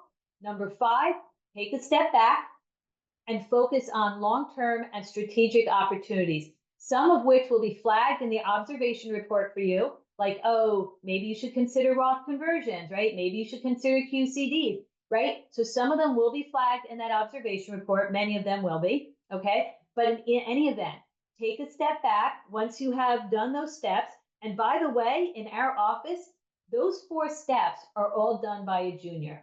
They're all done by a junior on my team with processes. I'm not even worrying about any of that. I get involved for item 5, is I then step in for long-term and strategic opportunities and sort of oversee then, you know, the moving around of the numbers and the scenario analysis and all of that. And so with that then, I want to thank you for the opportunity. This has been so much fun to sit in on and listen and participate. And back to you, Tori. Yes, thank you so much, Debbie. We always appreciate your insight. We appreciate you as being a partner with us. And I know most of the advisors that are listening now appreciate your insight and being so open about how you are adding tax planning into your business. We just appreciate everything you've done for us. With that, we are going to take a quick break. And as you are grabbing those snacks, stretching those legs, getting your steps in so your watch will stop beeping at you, I did want to introduce to you our endowment scholarship fund at Texas A&M School of Financial Planning. It's helping fund education for underrepresented students pursuing careers in financial in our financial planning industry. This is a must-have for all true holistic plans. This cozy pullover that I have been rocking all day. I know we get so many questions. You already saw Robert asking about the store if you have more. Currently, these are the hoodies that we are selling for cost, and every donation will go, every sweater that's sold, we will put $10 towards that endowment fund. So head back in 10 minutes where we'll kick off our hour-long CE credit course with Meaghan Dowd.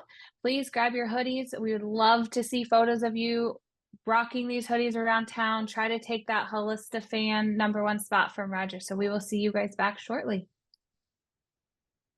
All right, friends, welcome back. We are now going to start shifting gears to not only the CE credit section of the afternoon, but also moving beyond tax planning and chatting with the industry experts on property and casualty. So I want to introduce our next speaker. Meaghan is a passionate insurance expert, serves as an advisor,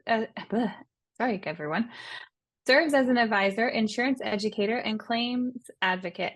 With over a decade of personal insurance experience, Meaghan is devoted to helping her clients understand their risk, implement risk mitigation strategies, and provide adequate coverage to protect their lifestyles. Meaghan Dowd is the Director of Private Client Services at Core Insurance. She's a seasoned insurance expert and passionate educator. She literally wrote the book on P&C planning. Just a few housekeeping items as Meaghan is settling in to give us her amazing presentation. After the summit, we will be processing the CE credit. It will take about 1 to 2 weeks for it to show on your account. So please be patient with us as we get those over to get those recorded for you. You will need to be logged in for the last hour of the show. So please stay on board, and I pass it over to Meaghan. Thank you so much. I appreciate you all for joining. And I also have my co-host, Kristen, here, who's going to help me put on the presentation. Kristen works with Chubb, which is one of the carriers we represent. And in my opinion, kind of the leading in the education space, especially for advisors. They've done a lot of research here. And so I think if anything, you all will learn a lot today about just what your clients experience and probably the phone calls you're getting if you sit in California and Florida quite frequently from things going on in the market. So please ask questions along the way. And if we don't answer them during this hour because we are stuck on the CE hour, we're happy to follow up and answer anything that comes up. Great. Thank you, Meaghan.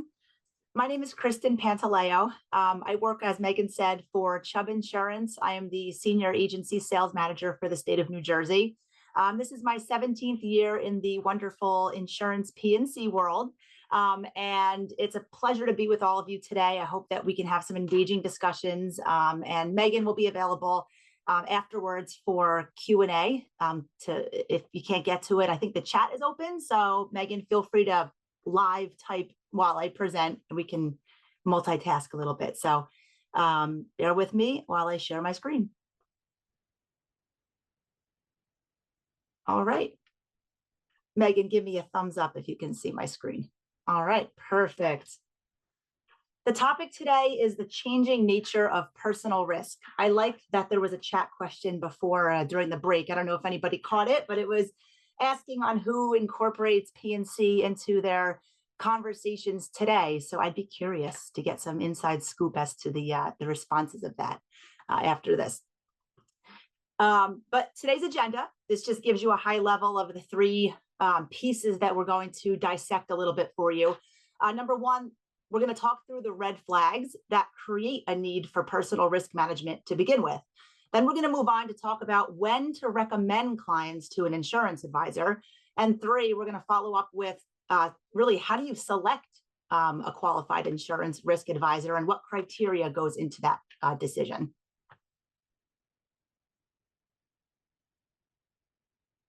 All right, so let's talk about your clients. There's a very interesting story here about the risk management opportunity that exists. Number one, the ranks of the wealthy, as you probably have seen, continue to grow. In the US, the 2022 Capgemini RBC Wealth Report indicates that there are 7.4 million individuals with investable assets of $1 million or more. That's a big number. And how they manage that that personal risk, that's a key point of what we are going to discuss today. As these individuals accumulate wealth, their insurance profile obviously changes. They buy luxury homes, they may buy secondary homes, and oftentimes in catastrophe exposed areas, or as Meaghan and I, with our insurance lingo, like to say, cat exposed areas. They may travel more frequently. They can also be seen as deep pockets, just simply because of their wealth. The wealthy are frequently underserved also when it comes to personal insurance. You'll notice that many wealthy individuals, they have the same agent, the same company, and the same insurance program that they had when they graduated from college and began to accumulate wealth. So that's a bit scary. Where they may have needed to evolve from in the insurance world, they may still be stuck in that early policy that they had when they first started out. And that therefore means there are significant gaps in valuation of their dwelling, perhaps, and also coverage gaps that can then result in a large financial loss following a claim. And lastly, a financial planner is in a unique position to recognize the opportunity for personal risk management among your clients, because you are aware of a client's growth in their net worth or acquisition of a significant asset. So you can recognize those characteristics that create a risk, and we're going to call risks red flags today. And then you can recommend an insurance advisor to manage that risk. So this slide simply shows how an individual's risk management needs change as they develop more wealth. So for definition purposes, we're going to say that affluent, if you look at those blue bars there, we're going to say affluent is defined as more than $1 million in investable assets. We'll say that high net worth is more than 10 million, and ultra high net worth, we're going to say, is more than 30 million. These are definitions that are used in the Merrill Lynch Capgemini World Wealth Report, so I didn't just make them up. But as you can see, all wealthy individuals need a risk management plan and an annual review of that plan. As individuals develop more wealth, their needs for specific personal insurance products will move from those basic core products, such as what everyone thinks about insurance is pretty much home and auto, right?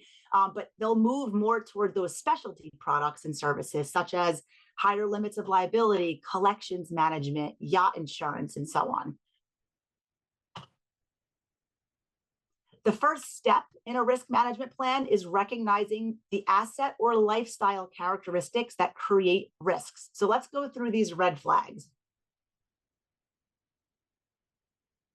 So I'm sure you have many clients who are technology savvy, and that seems to be the bulk of the world we live in these days. And many of your clients most likely do conduct business online. They should be aware that the threat here is identity theft. Here are just a few potential scenarios on the screen. One, hackers. We hear about this a lot in the news. Hackers steal clients' personal information. They open bank accounts, credit card accounts in their name, and so on. Two, a domestic employee is able to access the personal information and they accidentally provide it to identity thieves. A third example is a client has a Facebook page, because who doesn't have Facebook these days? And in a chat with a friend, they provide their address and their birthday, which then becomes targeted information by identity thieves. And fourth, and this does happen, the client's child posts a statement on a message board, and the client is sued for personal injury. So our society, as you can see, all around us, is dependent on computers, on cell phones, wireless devices, internet.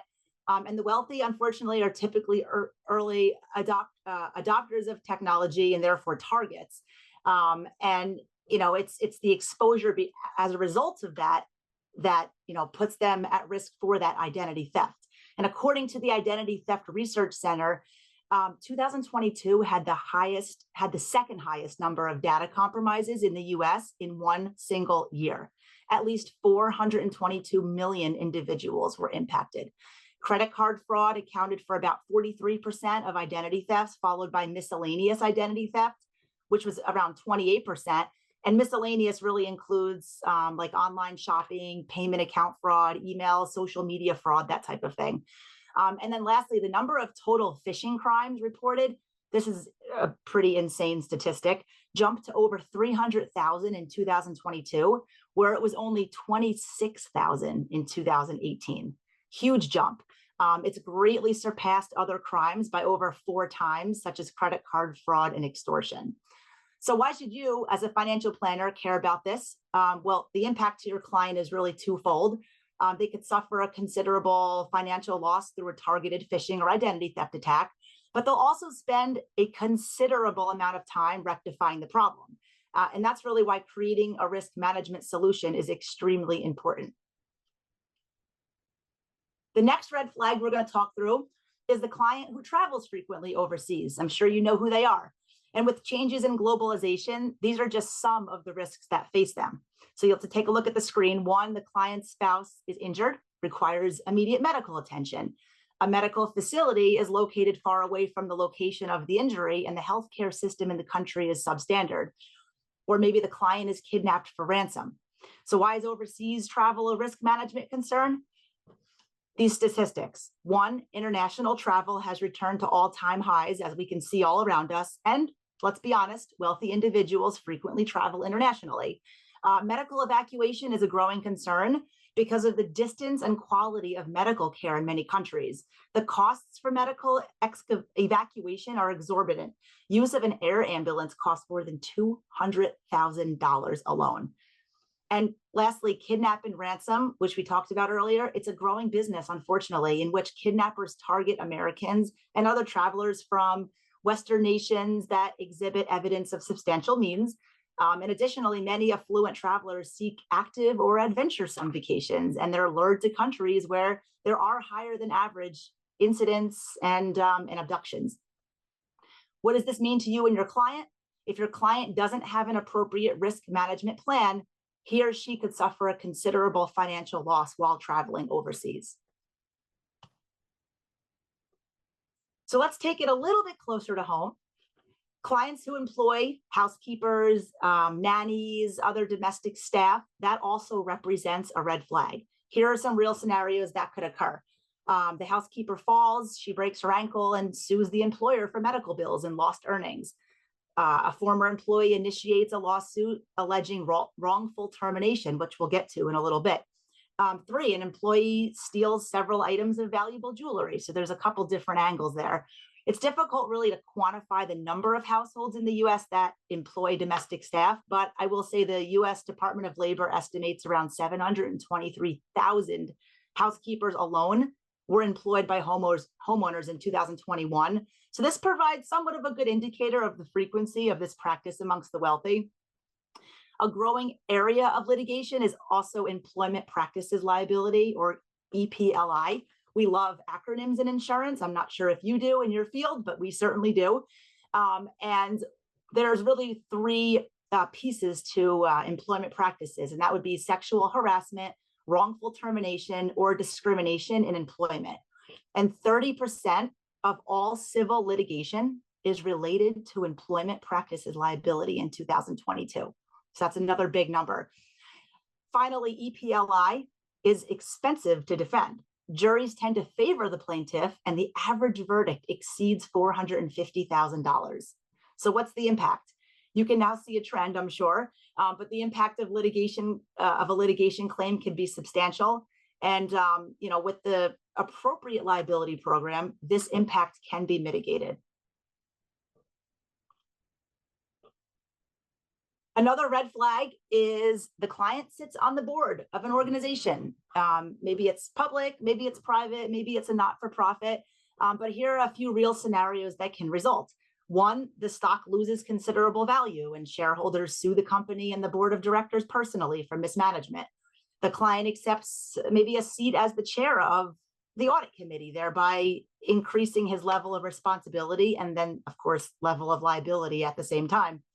And lastly, the board of a condo association purchases inadequate liability limits, which unfortunately we do see in the industry often. And the building doesn't have adequate limits, then there's a claim that far exceeds the coverage purchased, and the condo owners sue the board for failure to deliver appropriate oversight and proper service. And due to a recent act, we call it D&O, but director and officers have been given a higher degree of responsibility. If something goes wrong, their liability is also higher. This is not simply an issue for public companies, by the way, but this is also for private and nonprofits as well. 9 out of 10 claims against nonprofit organizations are made by their own employees. more than in public and private companies combined. And the impact, we're talking about the impact, is that an organization's D&O coverage may not be enough, and that leaves your client personally exposed to financial loss. This is an important area to be addressed in that personal risk management process. A final red flag to note today is a liquidity event or a type of wealth transfer.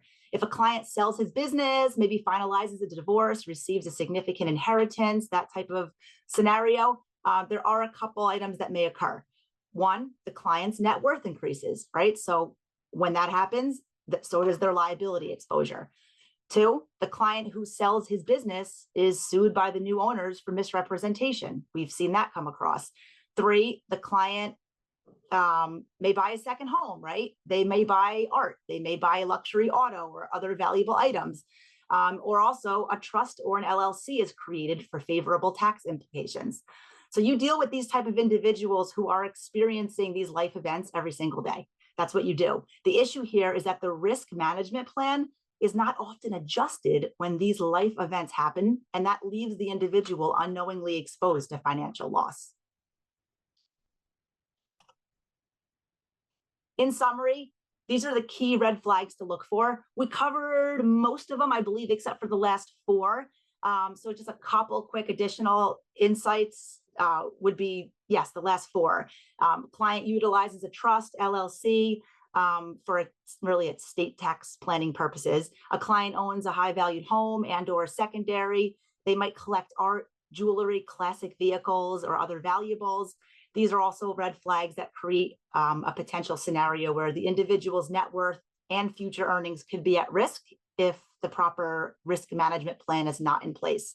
And by recognizing these flags and recommending that a client speak with a risk advisor / independent agent, that's the very first step in creating an effective risk management plan. So next, we're going to talk about the universe of risk advisors, and that's why Meaghan is here as the representative for the group and somebody that can follow up with you to have these conversations and help your clients. And we're going to talk about how to be sure you're working with the right one and what that process looks like. Oops, sorry about that. So before we talk about the risk advisors, I just want to level set and state what we mean by risk management and how risk management fits into what you do every single day. So risk management is a component of wealth management. The wealth management process, as you know very well, consists of 4 steps, right? So we have 1, create plans to achieve goals. Number 2, implement / manage those plans. 3, manage risk. 4, define / adjust lifestyle goals. Where the personal risk management in my world and Meaghan's world fits in is in that 3rd step of managing risk. Personal risk management, it needs to be an important consideration because financial assets can be at risk if there are unaddressed insurance issues. For example, if an individual is sued and there is inadequate liability insurance, the individual could be on the line for millions of dollars. Or if a client maybe travels overseas, needs medical evacuation and hasn't purchased coverage, they could be on the line for $100,000 of medical transport, right? So, I could go on and on with examples, but these are the financial risks that can be avoided if we have a proactive personal risk management plan. So we're going to talk through the 4 steps to the risk management process as we move to the next slide. So step number 1 is risk identification. So that's what we've discussed today. It's really the recognition of those red flags, as we've called it, in a client's profile. Number 2 is the risk assessment. This is the 2nd step. And really, this is the process of comparing an individual's risks to their current insurance and loss control plans. And number 3 is risk mitigation. So this is the 3rd step, and it really involves taking loss control measures to minimize risk. So good examples of that, I think that everyone can relate to would be maybe installing a central station burglar or fire alarm in your home, maybe examining a travel advisory website before visiting a politically sensitive country. Going back to homeowners, a lot of clients are putting in water sensors with automatic water shutoff devices because of how common the losses are there. And a lot of companies actually require them because of how much, hassle for the client and also how much money it saves from claims payouts in the long run. And then fourth is the risk transfer step, right? So that's where the use of appropriate insurance products can then transfer the risk from the individual over to the insurance company / me, not me personally, but me as a representative of Chubb. That's where we come in and we would take care of the actual indemnification process of that client. Now, there are also many specialty insurance products and solutions available. They aren't often talked about. So when you look at your television and you see all of these commercials, it's usually around auto and home, and sometimes you see an umbrella liability thrown in there. But there are a lot of luxury coverages and specialty products that are available. And for your more well-to-do clients, these are just on the screen, just a couple of the other solutions available.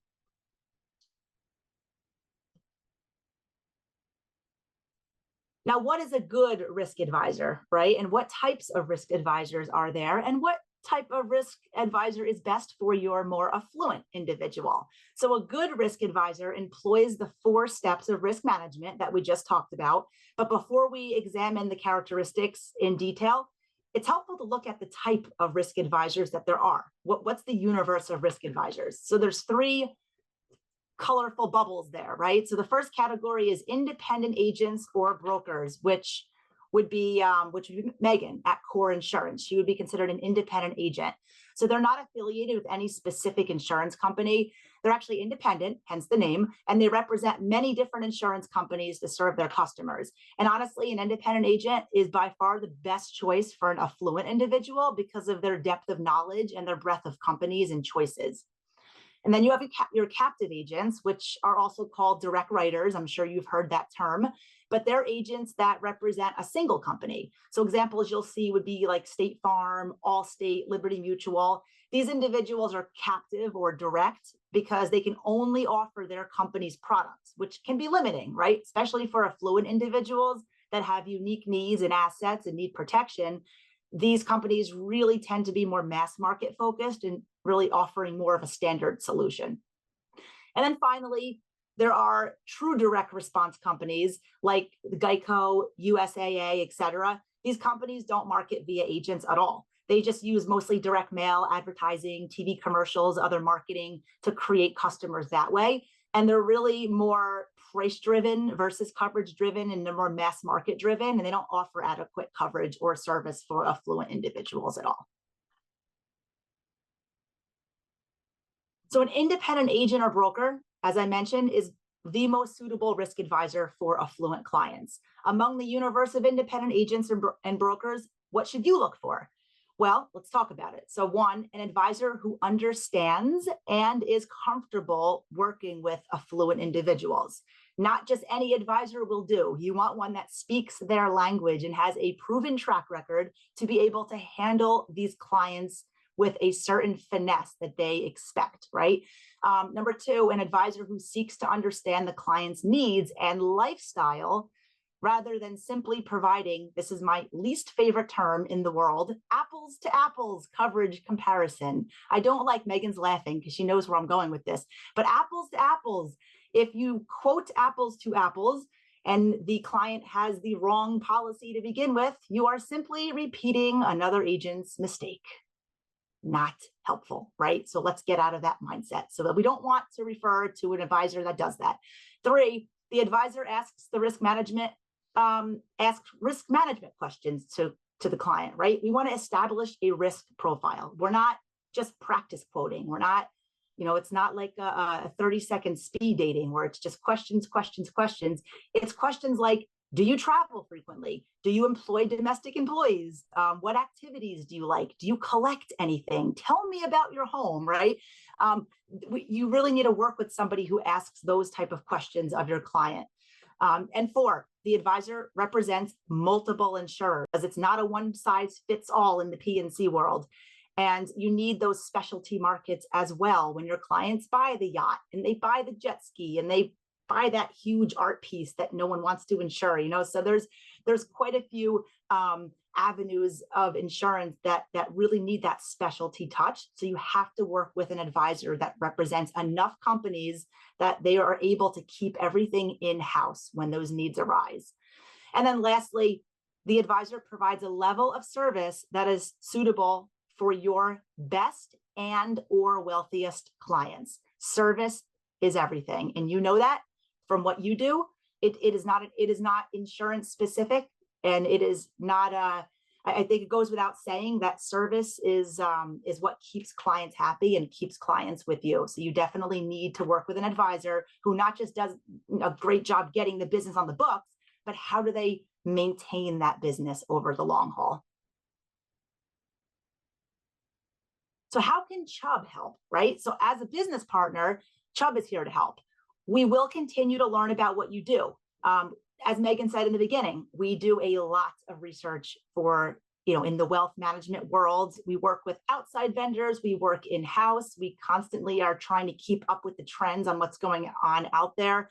We like to learn about what you do for your clients, and then we can identify where risk management fits into your process. We study, we publish information about the changing needs. We have a website that we can share with you that gives you resources. We're also here to discuss a client's specific risks and suggest appropriate risk management solutions. Oftentimes, Meaghan will reach out to me and she'll say, hey, I've got this funky one, what would you do? Or she'll reach out to her underwriter directly and the three of us will talk. So there's always that collaboration to find a home and to make sure we're doing it correctly. And finally, we offer an agency referral network through which we can align you with somebody locally if you need somebody in person, but most of what Meaghan does is virtual, right? So it doesn't really matter where you sit. So much is done virtual, which is why I'm sitting in New Jersey and I'm probably talking to people all over the country. So it's just nice that we have that world that we live in. So in conclusion, the story is that there are millions of wealthy individuals in the US, as we know, and these individuals need a personal risk management plan. They're usually underserved because they don't have that risk analysis or even know who to talk to, or they're just with the wrong insurance agent, right? They've evolved, but their insurance has not evolved. So a financial planner like yourself can help recognize those risks, remember those red flags, and then once you recognize those red flags, you can set up the conversation with a personal risk management consultant to get that process going. And lastly, Chubb is here to help. Our goal is the same as yours. My goal is the same as yours, right? We want to protect what an affluent individual has worked so hard to earn. And I hope that we can partner with you to create that connection between wealth management and personal risk management. And I know that Meaghan will be a valuable resource for you going forward. So thank you for your time. And I will turn it back over to Meaghan. Thank you, Kristen. And I saw a lot of great questions come in, and I will try to answer them. I think, bringing this all back to Holistaplan and kind of why we're all here, their new product from a PNC standpoint is a great way to start the conversation with you or for you guys with other advisors in the network. Obviously, I'd love to talk to whoever's interested in chatting, but there's a lot of great insurance advisors out there, whether locally or maybe not locally to you guys. But the Holistaplan's new process will allow you guys to kind of get the basics of the conversation down so you and your clients can have a fruitful conversation with different advisors and understanding what they're doing. I think the last seminar we did, it was like 80 or 87% of individuals have never had a professional assessment. So when it goes to bringing clients into your firms and helping grow that book, being able to offer a new service and or just something they've never done before, not only protects them, but Kristen mentioned this a few times, it also protects everything that you guys are doing. There's nothing worse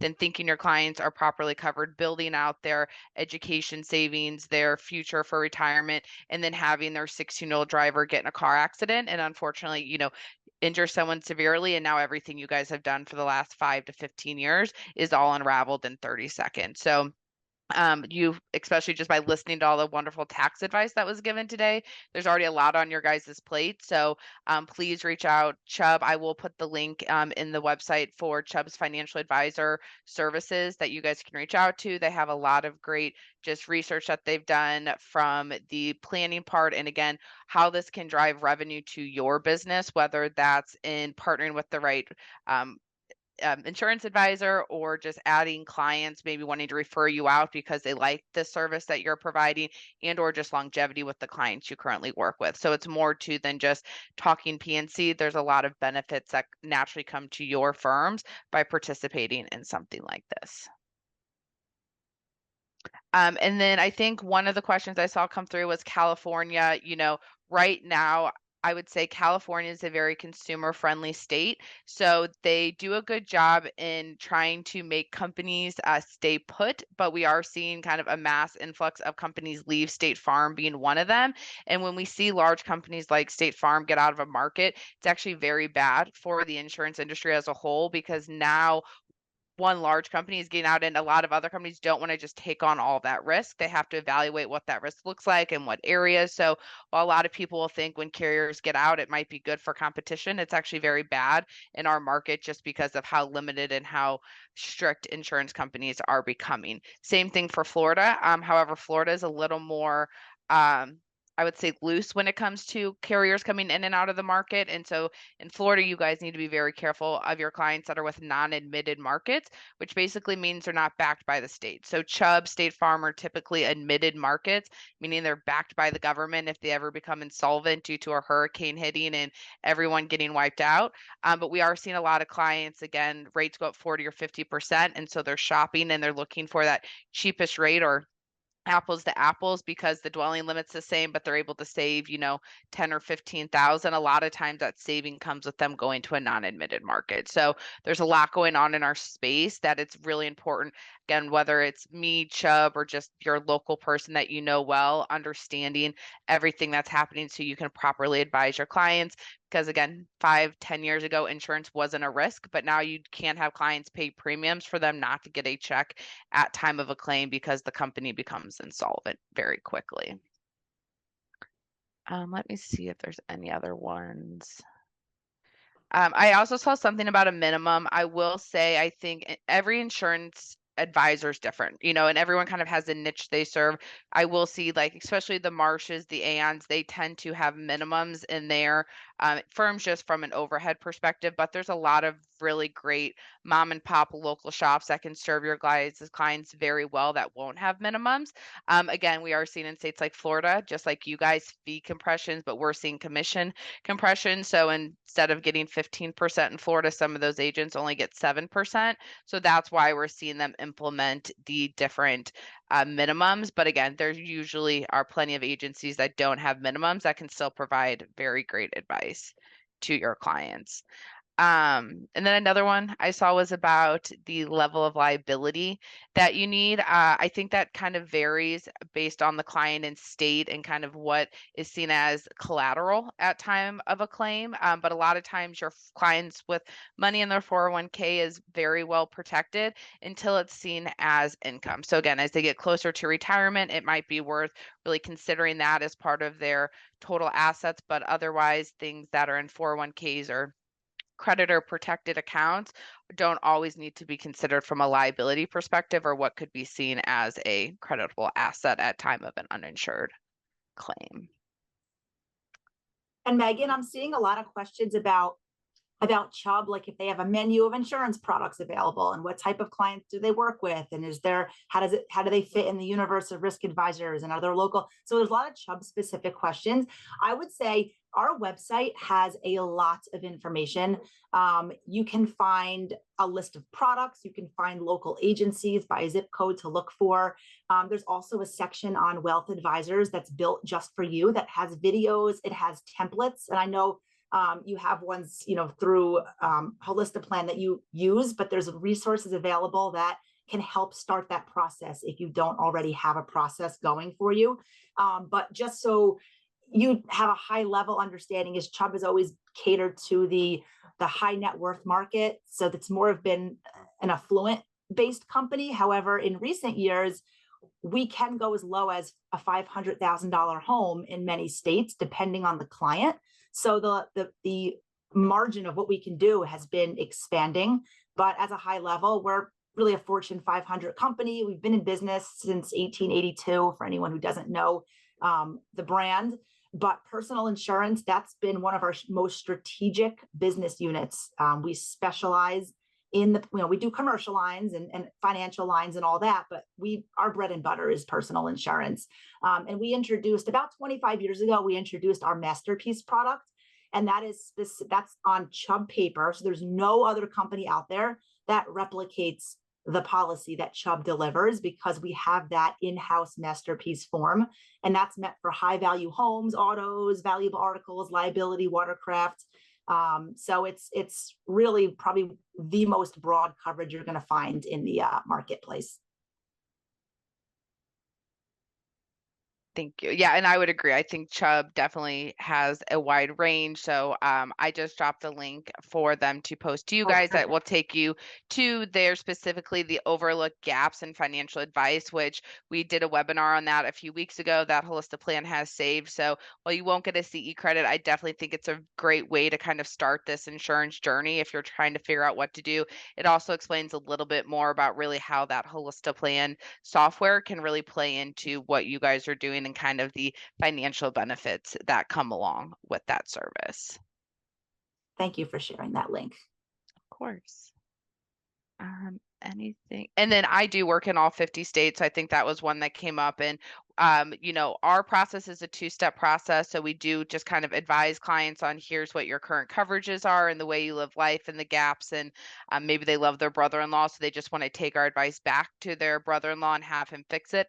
That's totally okay. But then we also have the ability to work with Chubb, Pure, AIG in Cincinnati, and a few other great high net worth companies to find solutions for your clients if they are looking for a new broker partner. So, AIK2's goal at the end of the day is to protect your firm and your clients within it. And however we can do that and support those needs is really our end goal.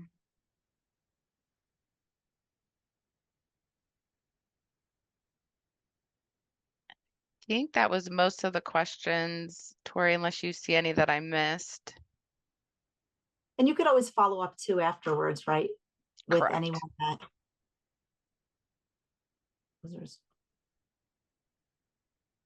Absolutely. Well, thank you, Meaghan and Kristen, for joining us. It was so impactful for you guys to come on and really talk about the importance of property and casualty and insurance. I know that just by the polls that we have taken of our advisors, again, this is the next gen item that they are going to start wanting to tackle. So we appreciate you guys coming on and bringing your expertise to the space. We all know that we are all constantly learning, so we appreciate you both for coming on. With that, I also have a small announcement for Holistaplan here. We are excited to announce that we are going to be bringing our tax planning summit live and in person. So we will not be doing this over Zoom. We have teamed up with our friends over at Nitrogen and their Fearless Investing Summit to host a pre-conference event October 23rd in Nashville. So pencil that in if you are going to be at Nitrogen's event, or if you were on the fence about it. Now we are hosting the Tax Planning Summit pre-conference there. So official invites will go out soon, but we wanted to let you guys know today that we will be hosting that event with them. Yeah, we are psyched. We're absolutely thrilled that we get to do it live. We have seen such a great reception from you guys for our virtual event. We can't wait to bring it live in October. So super pumped about that, Tori. Thank you everybody who joined our tax planning summit this time. We had thousands of advisors and you guys stuck through it until the end, which we're very proud of you. I know it was a long day. So everybody who stuck around through this last session will get 1 hour of CE credits as long as you put in your information when you signed up for the webinar. That will be processed within the next week.